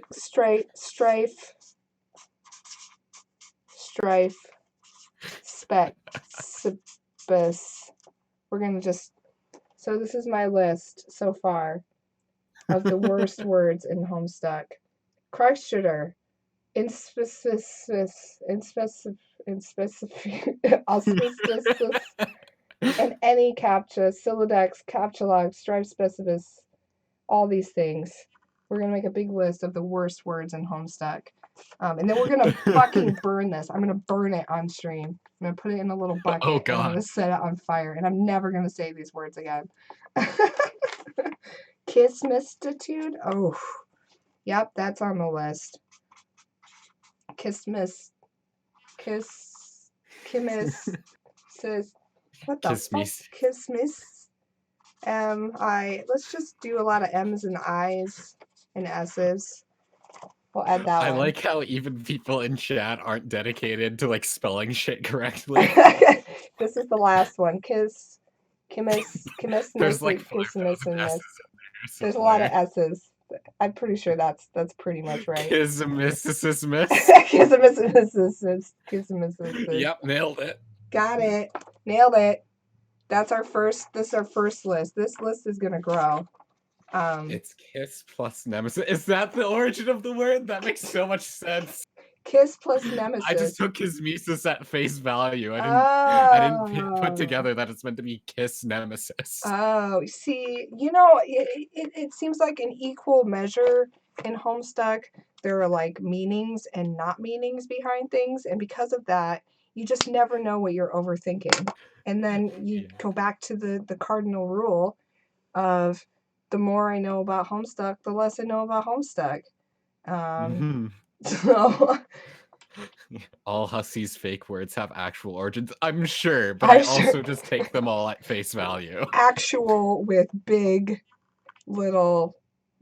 fucking quotations around them. When you say actual origins, that could be like actual based on English language things, or it could be actual based on the like Alternian fucking deepest lore. So when you say actual, that does not mean anything. The more I know about Homestuck, the less I know about Homestuck. That is the theme of my stream. Kismesis is a port. Now you're just making up words. That is an actual word. Portmanteau. That's a portmanteau. You can't use a word I don't understand to describe a word I don't understand. That just means a mashup of two words. Oh, I've never heard that. Stop using that word. We're continuing. I hate that word. The more I see that word, the more I hate that word. We're alchemizing. Oh, hell yeah. Oh. Did she make him? Oh, this was the nice thing she said she was going to do for him. Fly poopa.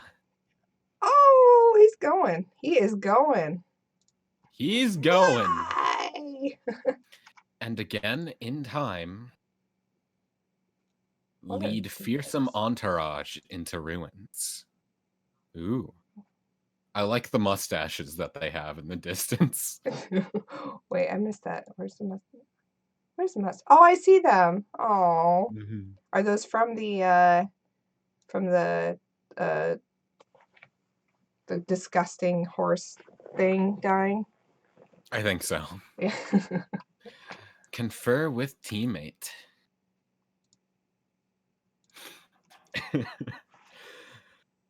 Whew. You want to keep doing Tavros? Yep. Okay. Yes, another piece fits. We are making some strict progress on this puzzle. Oh, that's cool, I guess. So, where do you think is the next one? I don't know. Probably buried in the stupid sand somewhere, like all the others. Okay, that's mostly what I was thinking too, but it suddenly doesn't sound like you think the puzzle is cool. The puzzle sucks. All these puzzles suck. If I have to help you put one more dumb slab of boring rock into another stupid wall indentation, I'm going to put an indentation in the desk of my face. But it looks like a frog, and that's kind of fun. Oh, Tavros, you are. I think Tavros might be like my. Tavros and Carcat are definitely my favorites for so many different reasons. But like Tavros is just such a cinnamon roll, at least so far. I just want to protect him. I want to like stick him in my coat and not let him be hurt by anyone. Snore. These puzzles are for wigglers. I've solved way better puzzles than this in my heyday as Mindfang. Oh, look, some ruins. Oh, look, another mysterious recess in the wall. I wonder if something fits in there. It probably just opens a secret passage to more wall indentations. I'm so over this puzzle. But they're necessary to solve, aren't they? To find new magic artifacts and things, and learn more about the lore of this land. Tavros, let me let you in on a little secret about the lore of your land. It's boring. Gasp. The minds of your consorts are very soft and impressionable, as easily manipulated as all those little imps you've been bossing around. I have picked apart their tiny little lizard brains, and I've seen through all the smoke and mirrors of their riddles. I have gotten to the truth they are guarding, the great big mystery behind this planet. And you know what it is, Tavros? No? It's bullshit! Meaningless, boring, fanciful bullshit wrapped in flowery poems to keep you guessing. It all leads to one thing anyway, and that's what we should put our attention to. Real gamers cut to the chase. They power through all the nonsense and they go for the gold. They cheat, Tavros. It's time you learn to start cheating. I thought I kind of was cheating by making friends with monsters. Well, it's a good start. You're bending the rules and getting stuff done. Okay, I will admit I'm fairly impressed with your progress so far, even though you still probably haven't even killed a single enemy. No, don't bother. I know you haven't. But maybe that's okay. Maybe it's just like your style, and your real strength is surrounding yourself with allies who are much stronger than you, like me. I'm sure there's more than one way up the Esh ladder. In your case, probably the only way is to roll gently up the usher ramp, the path of the invalid. Yeah, I agree. Tavros, don't agree. He's like, yeah. But I think it's time to stop fucking around. You need to be challenged more. I have been designing a quest for you that should test your true limits. Oh, is that what you were doing all this time? Yes. I mean, not that I don't appreciate it, but don't you have your own quest to do? Yeah, well, after she got me in the game, Kanaya just left me in the lurch, probably because she's dealing with her own crisis now, which is just as well because I was starting to get nannied hard. You wouldn't even believe it. Nannied. So I had some time to kill. I drew you a map. Whoa. Here, take a look. It marks what will be your new destination, where you will find the ultimate challenge. Look at map. More boring puzzles. Ignore them. Or them. Then go here. Cute. Where does it go? I have determined from your consorts that there is a terrible monster deep underground. It guards a hoard of treasure bigger than either of us can imagine. It's called a denizen, and it is the boss of your whole planet. Tavros, you will go and face your denizen. Won't that be too difficult? It will be the most powerful adversary you've ever met. But you can handle it. I believe in you. Thanks. I mean, I respect that you have lots of piratey bravado and stuff, and you type fast about it. but I think this is foolish and not sensible. I will probably just get killed, realistically. Maybe that's the risk you take by being a brave adventurer. But it is a good opportunity to apply your cunning. Maybe you can rally a huge army to bend your will and overwhelm the monster. Who knows? It's up to you. This is it, Tavros. It's time to sink or swim. Um, I should get Kanaya's advice. Or maybe Karkat, since he is the leader. No! Oh, God. Every time. Always going and getting others to bail you out. Anyway, Kanaya's missing in action, and Karkat has his head up his nook with his new stabby hate friend. Neither can help you. It's just hard to figure out if you really think this is a good idea strategically, or if it's just more of the thing where you harass me but sound excited about it. Tavros, I know nobody believes me about this, probably not even a gullible dope like you, but I actually care about your advancement as a player. Everything I've done has been to make you stronger. Okay, I still don't know what to believe about that. Ugh, you're useless. I'm done talking about this. Now shut up and point that cherry vehicle of yours toward the X on the map. Next stop, Gate 7. Let's go. This isn't optional. You know very well that I can make you go to that gate whether you want to or not. But I would rather not have to come to that. What will it be? Advance or advance? Okay, I will go. Oh, one last thing. Equip your Boy Skylark outfit. This will be Pupa's last stand. Sit.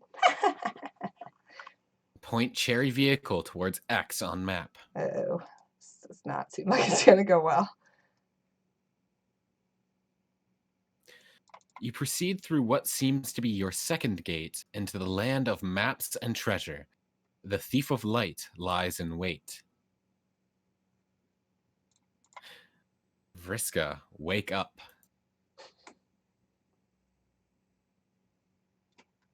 Big yikes incoming. Oh boy. Oh my. It appears Poopa Pan has flown himself through the window while you were asleep. How exciting. Surely he is here to take you away on the adventure of a lifetime. He is more dreamy and heroic than you ever imagined. But what's this? It seems the legendary boy Skylark has misplaced his shadow. He is looking everywhere for it, to no avail. He is having a devil of a time, what with being paralyzed from the waist down and all. He clearly needs your help. Help Pupa find his shadow. Pupa, you truly are a silly goose. Your shadow has been trapped underneath your useless torso the whole time. Honestly, where else would it be, you stupid sack of shit? Oh. That's harsh. Oh. Vriska, please. Of course, the secret to reuniting with your shadow is to get up and walk around, and to play and dance and frolic. Your shadow will surely join you in your gaiety. But it appears Pupa has lost the use of his legs. There will be no frolicking in this young man's future. Useless. Apply special stardust. Everyone knows that just a pinch of special stardust, along with a happy thought, will allow any boy to get up and walk again. Everyone knows this because it is in the classic fairy tale, Pupa Pan. Young Pupa flies through the window of a fairy girl's respite block, falls on the floor, and has trouble getting up like an enormous pansy. The fairy girl then helps him to walk again, and in return, he teaches her to fly, even though she probably already knows how to fly because she's a fairy. They fly out of her window together and have magical adventures for many sweeps thereafter. To be honest, you hardly know a damn thing about Pupa Pan, but you do not care. Pupa remains as pathetic and useless as ever. The stardust did nothing, probably because it's just glittery powder with no magical properties whatsoever and is basically bullshit. Because in case it wasn't clear, magic isn't real and neither are miracles. Or it could just be that Pupa has failed to have a happy thought. Your duty is clear. You will have to make him have happy thoughts. Oh, God. Oh, no. Make him have happy thoughts. Oh, no. Oh, no. Why is she... Vriska, what is... She's very complicated. Yeah.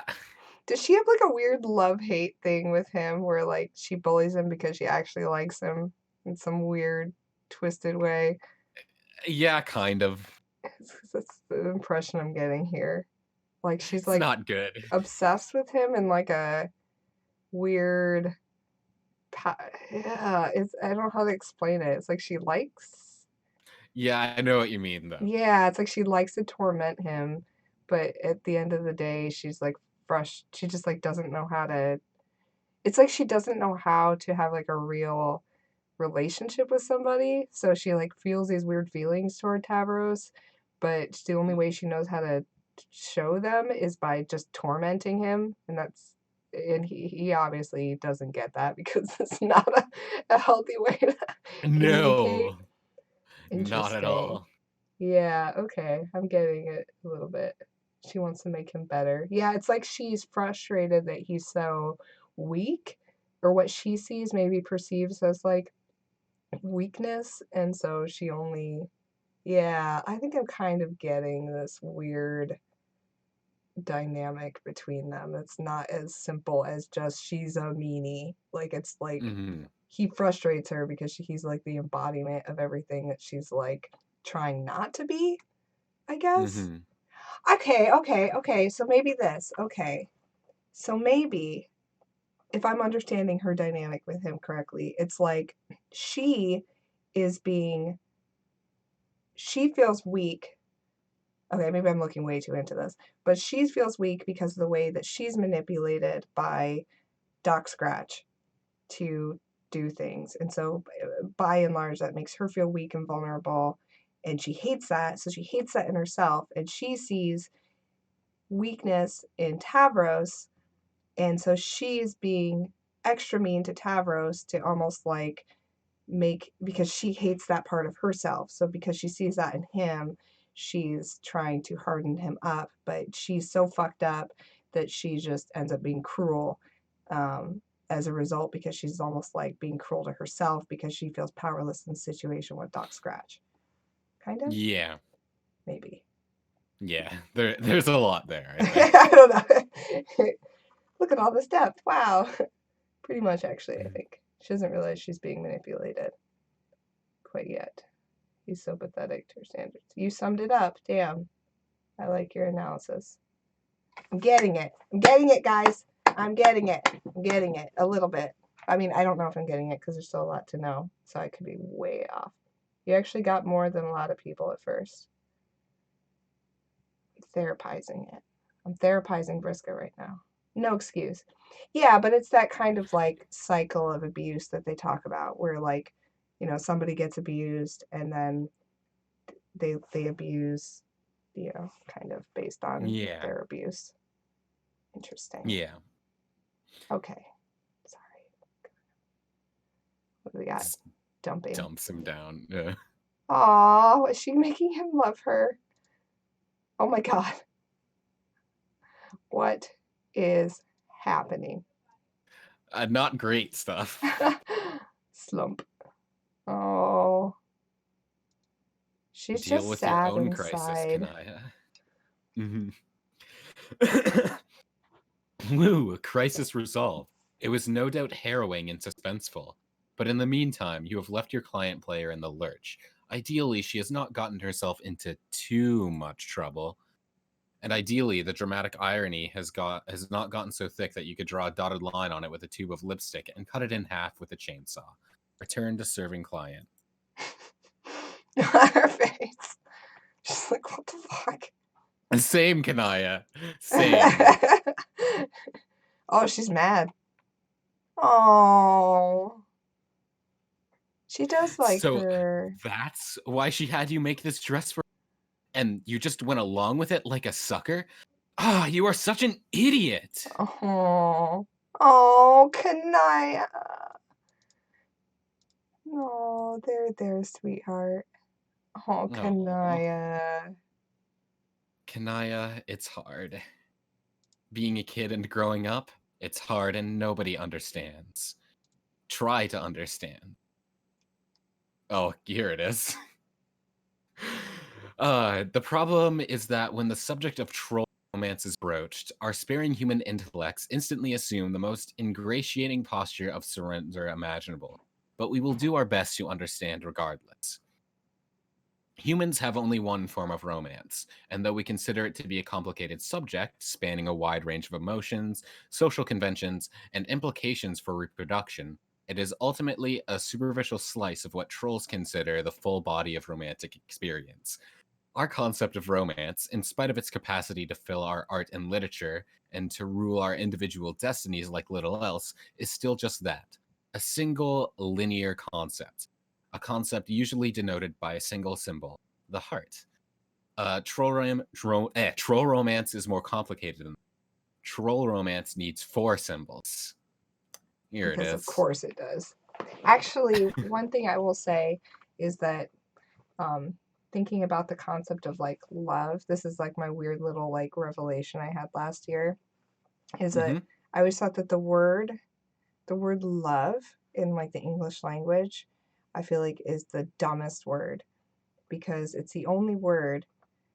What it was I thinking? This is like my 2019 revelation.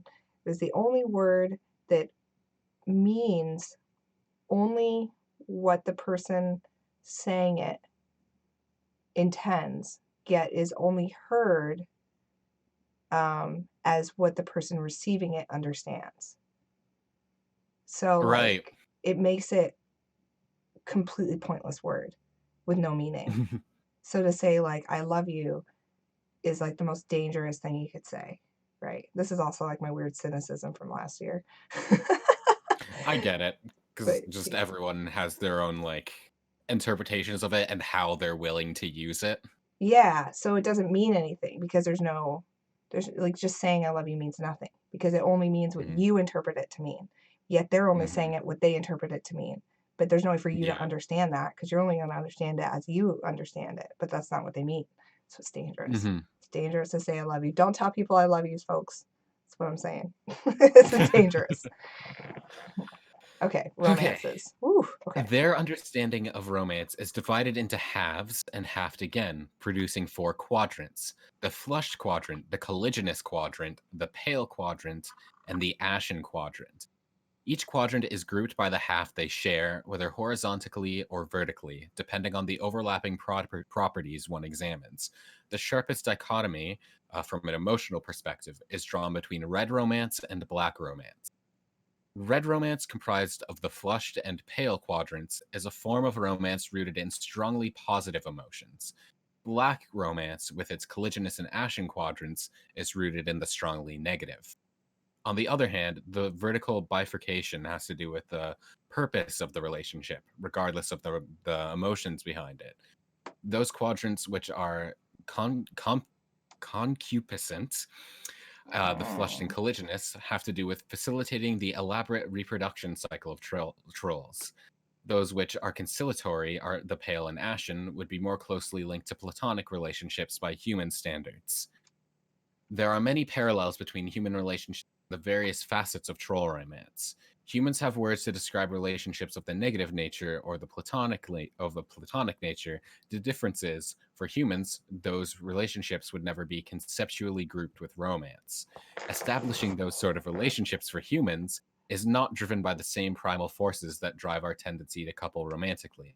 But for trolls, those primal forces involve themselves in the full palette of these relationships: red or black, torrid or friendly. Trolls typically feel strongly compelled to find balance in each quadrant and seek gratifying relationships that each describes. The challenge is particularly torturous for young trolls, who most reconcile the wide range of contradictory emotions associated with the Matrix while understanding the nature of their various romantic urges for the first time. Of course, young humans have this challenge too, but for trolls, the challenge is fourfold. Jesus. Examine flushed quadrant. Oh, I gotta look at this again. Conciliatory.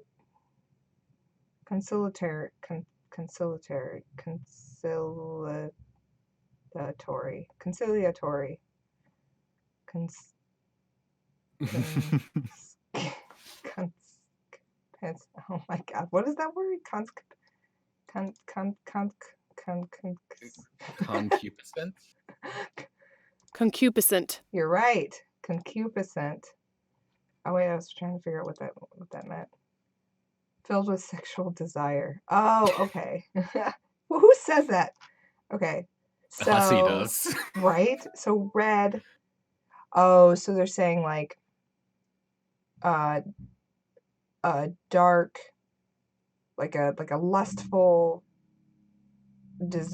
desire filled relationship would be, but is maybe unhealthy, would be like, right? It's That's not unhealthy by troll standards, by but troll, but it's like maybe yeah. and then what is this color on the right? That's like a gray. It's like a grayish, so that's like conciliatory, so it's like more friendlier, but not great, not necessarily healthy. What is the spade, and then the friendly but healthy is the diamond. So it's like a nice little friendship. Maybe that's like a shitty, don't like each other, but this is like hate fuck, and this is like love fuck, and then where's like the, I feel all I can hear in my head is rah rah rah ah, na na. Spades can be unhealthy only if their feelings aren't. There's more on the next few pages. I don't have time for the next few pages. That's a problem. Hour 2. Yeah, hate fuck. Spade is hate. So, rah, rah, Rasputin. Cool. So we'll have to actually save here, and we'll learn more about the who's on tomorrow. Let's find out. I don't remember. Who do I have? Gizmo. Oh, Gizmo's back tomorrow. Cool. Alright. And God damn it, you infuriate me. Spade is like, oh, so Spade is almost like maybe Friska and to Tavros, sort of. Spade is it's like a rivalry kind of. Oh, You want to oh, outdo each other, but because there are parts of each other that you respect. It's like oh. it's defined as hate, but it's like I want to we want to improve together and still be able to like again, it's like a rivalry. Spades would be unhealthy for Naruto and Sasuke because Sasuke feels stronger. Sasuke. Oh my god. I like the relationship between Naruto and Sasuke. I could talk about that for a long time, but I'll just They are say gay. they are so.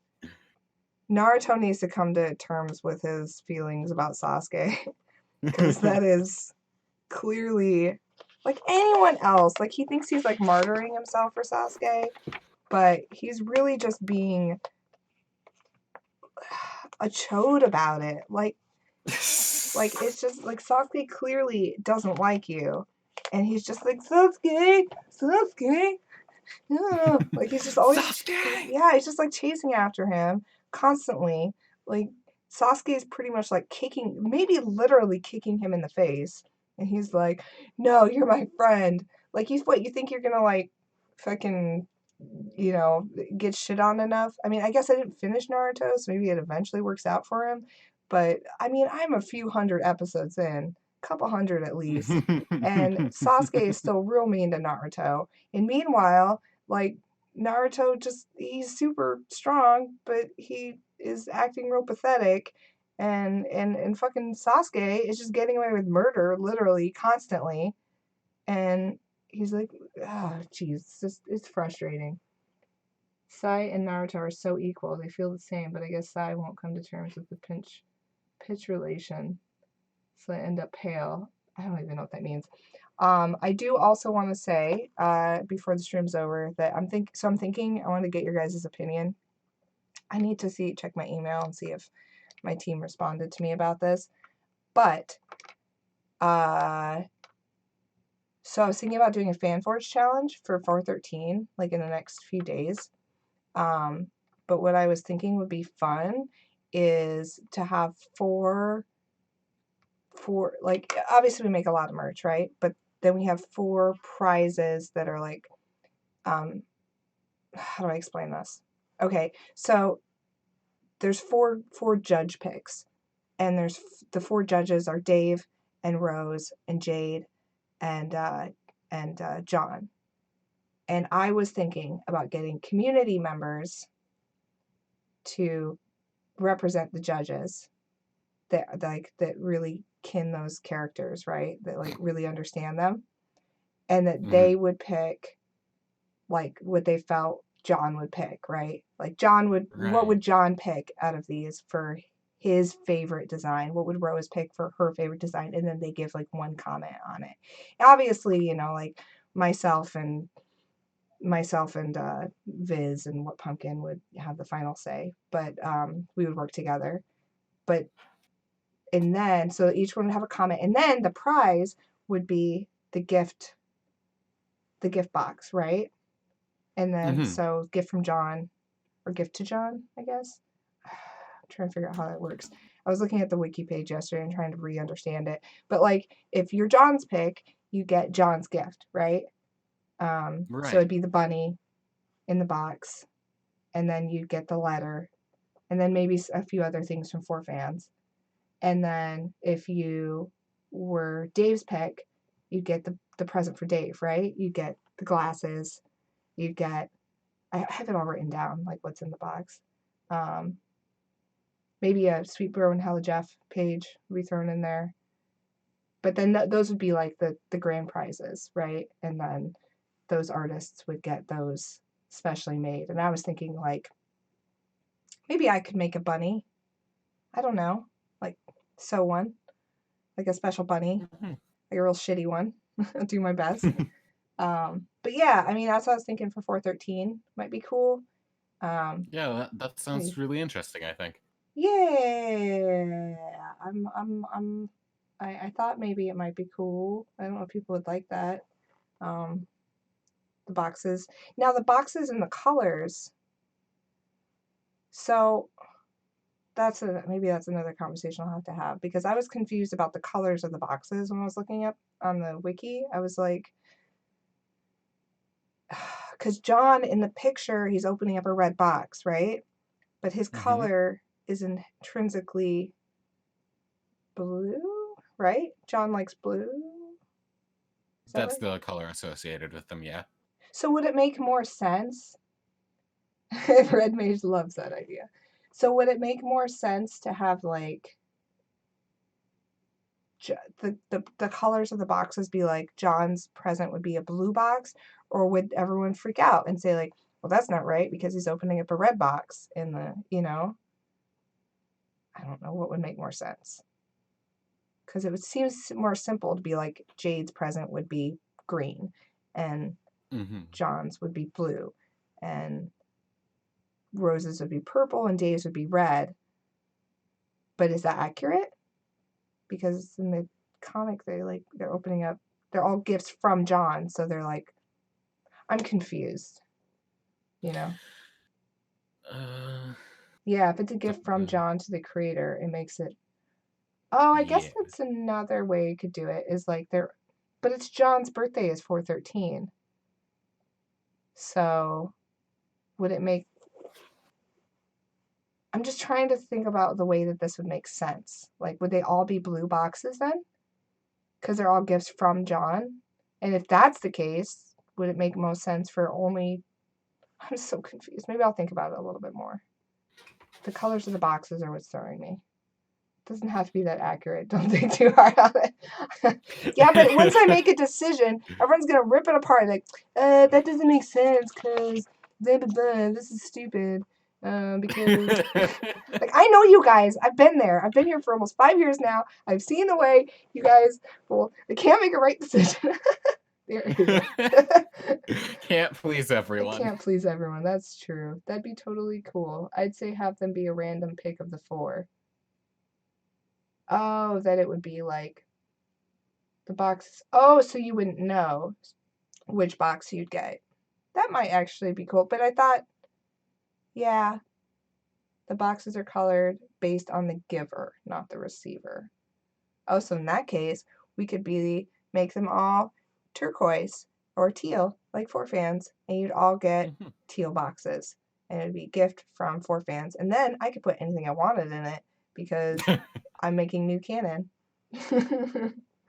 Dave gives red, Rose My gives city now. It's my city now. Hell yeah. The pizza. Add the pizza in a bag to your trash prize. I should. You want to see my pizza in a bag? This is literally the pizza in a bag.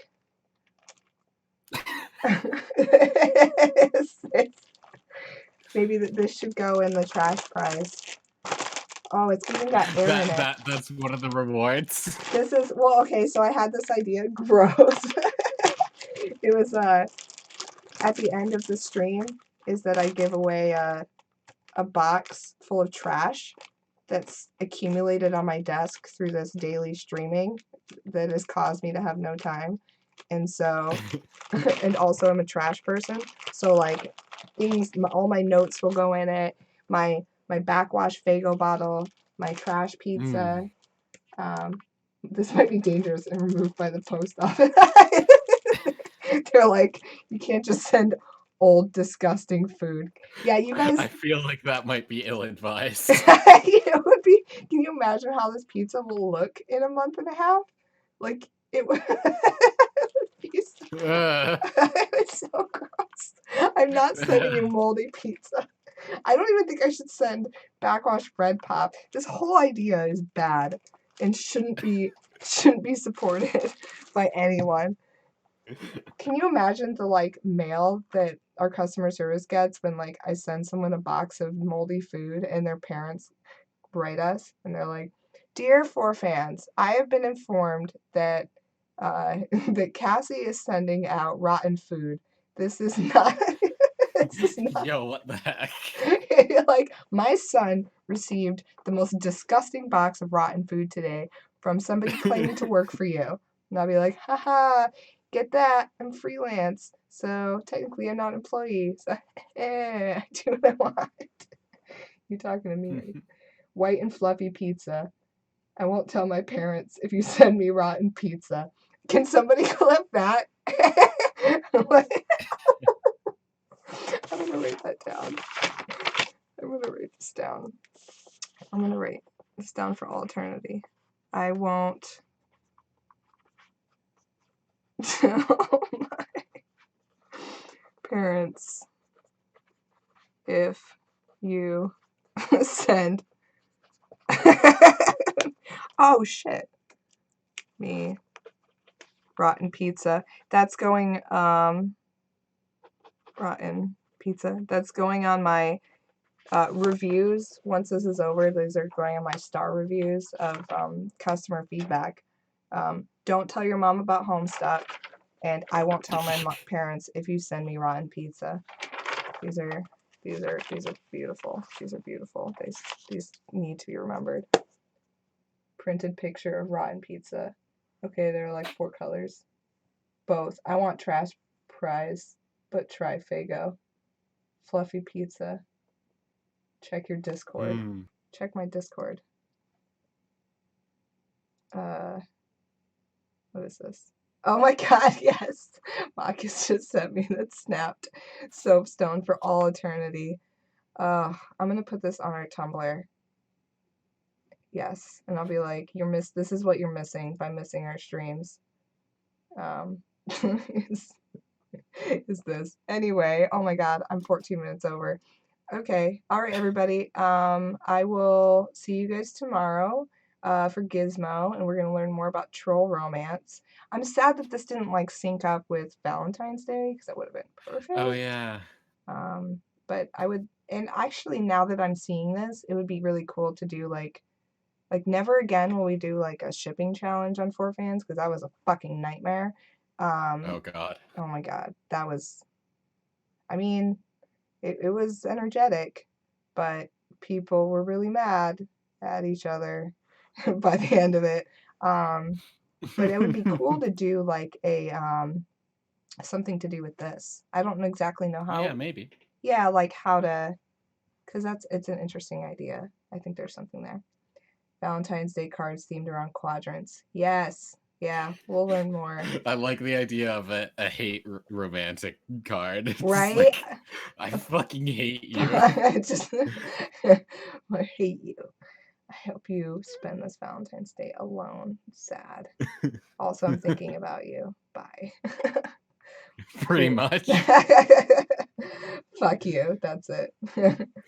Cool. All right. Well, thanks everyone for showing up today. I will be back tomorrow. Thanks, Mick, for jumping in today. Of course. Yeah, and then I think Mick, where were you? Because you were on. I was on Thursday, but You were on Olive- Thursday. Olive should be okay for that then. Yeah, I'm so confused. Wait, Thursday. Okay, I'll figure it out later. I'm confused. All right, cool. Well, I'm going to just hang back for just a second. I'm going to go ahead and stop the stream. And thank you, everyone, for showing up. And I'll see you all tomorrow. Bye. Yeah.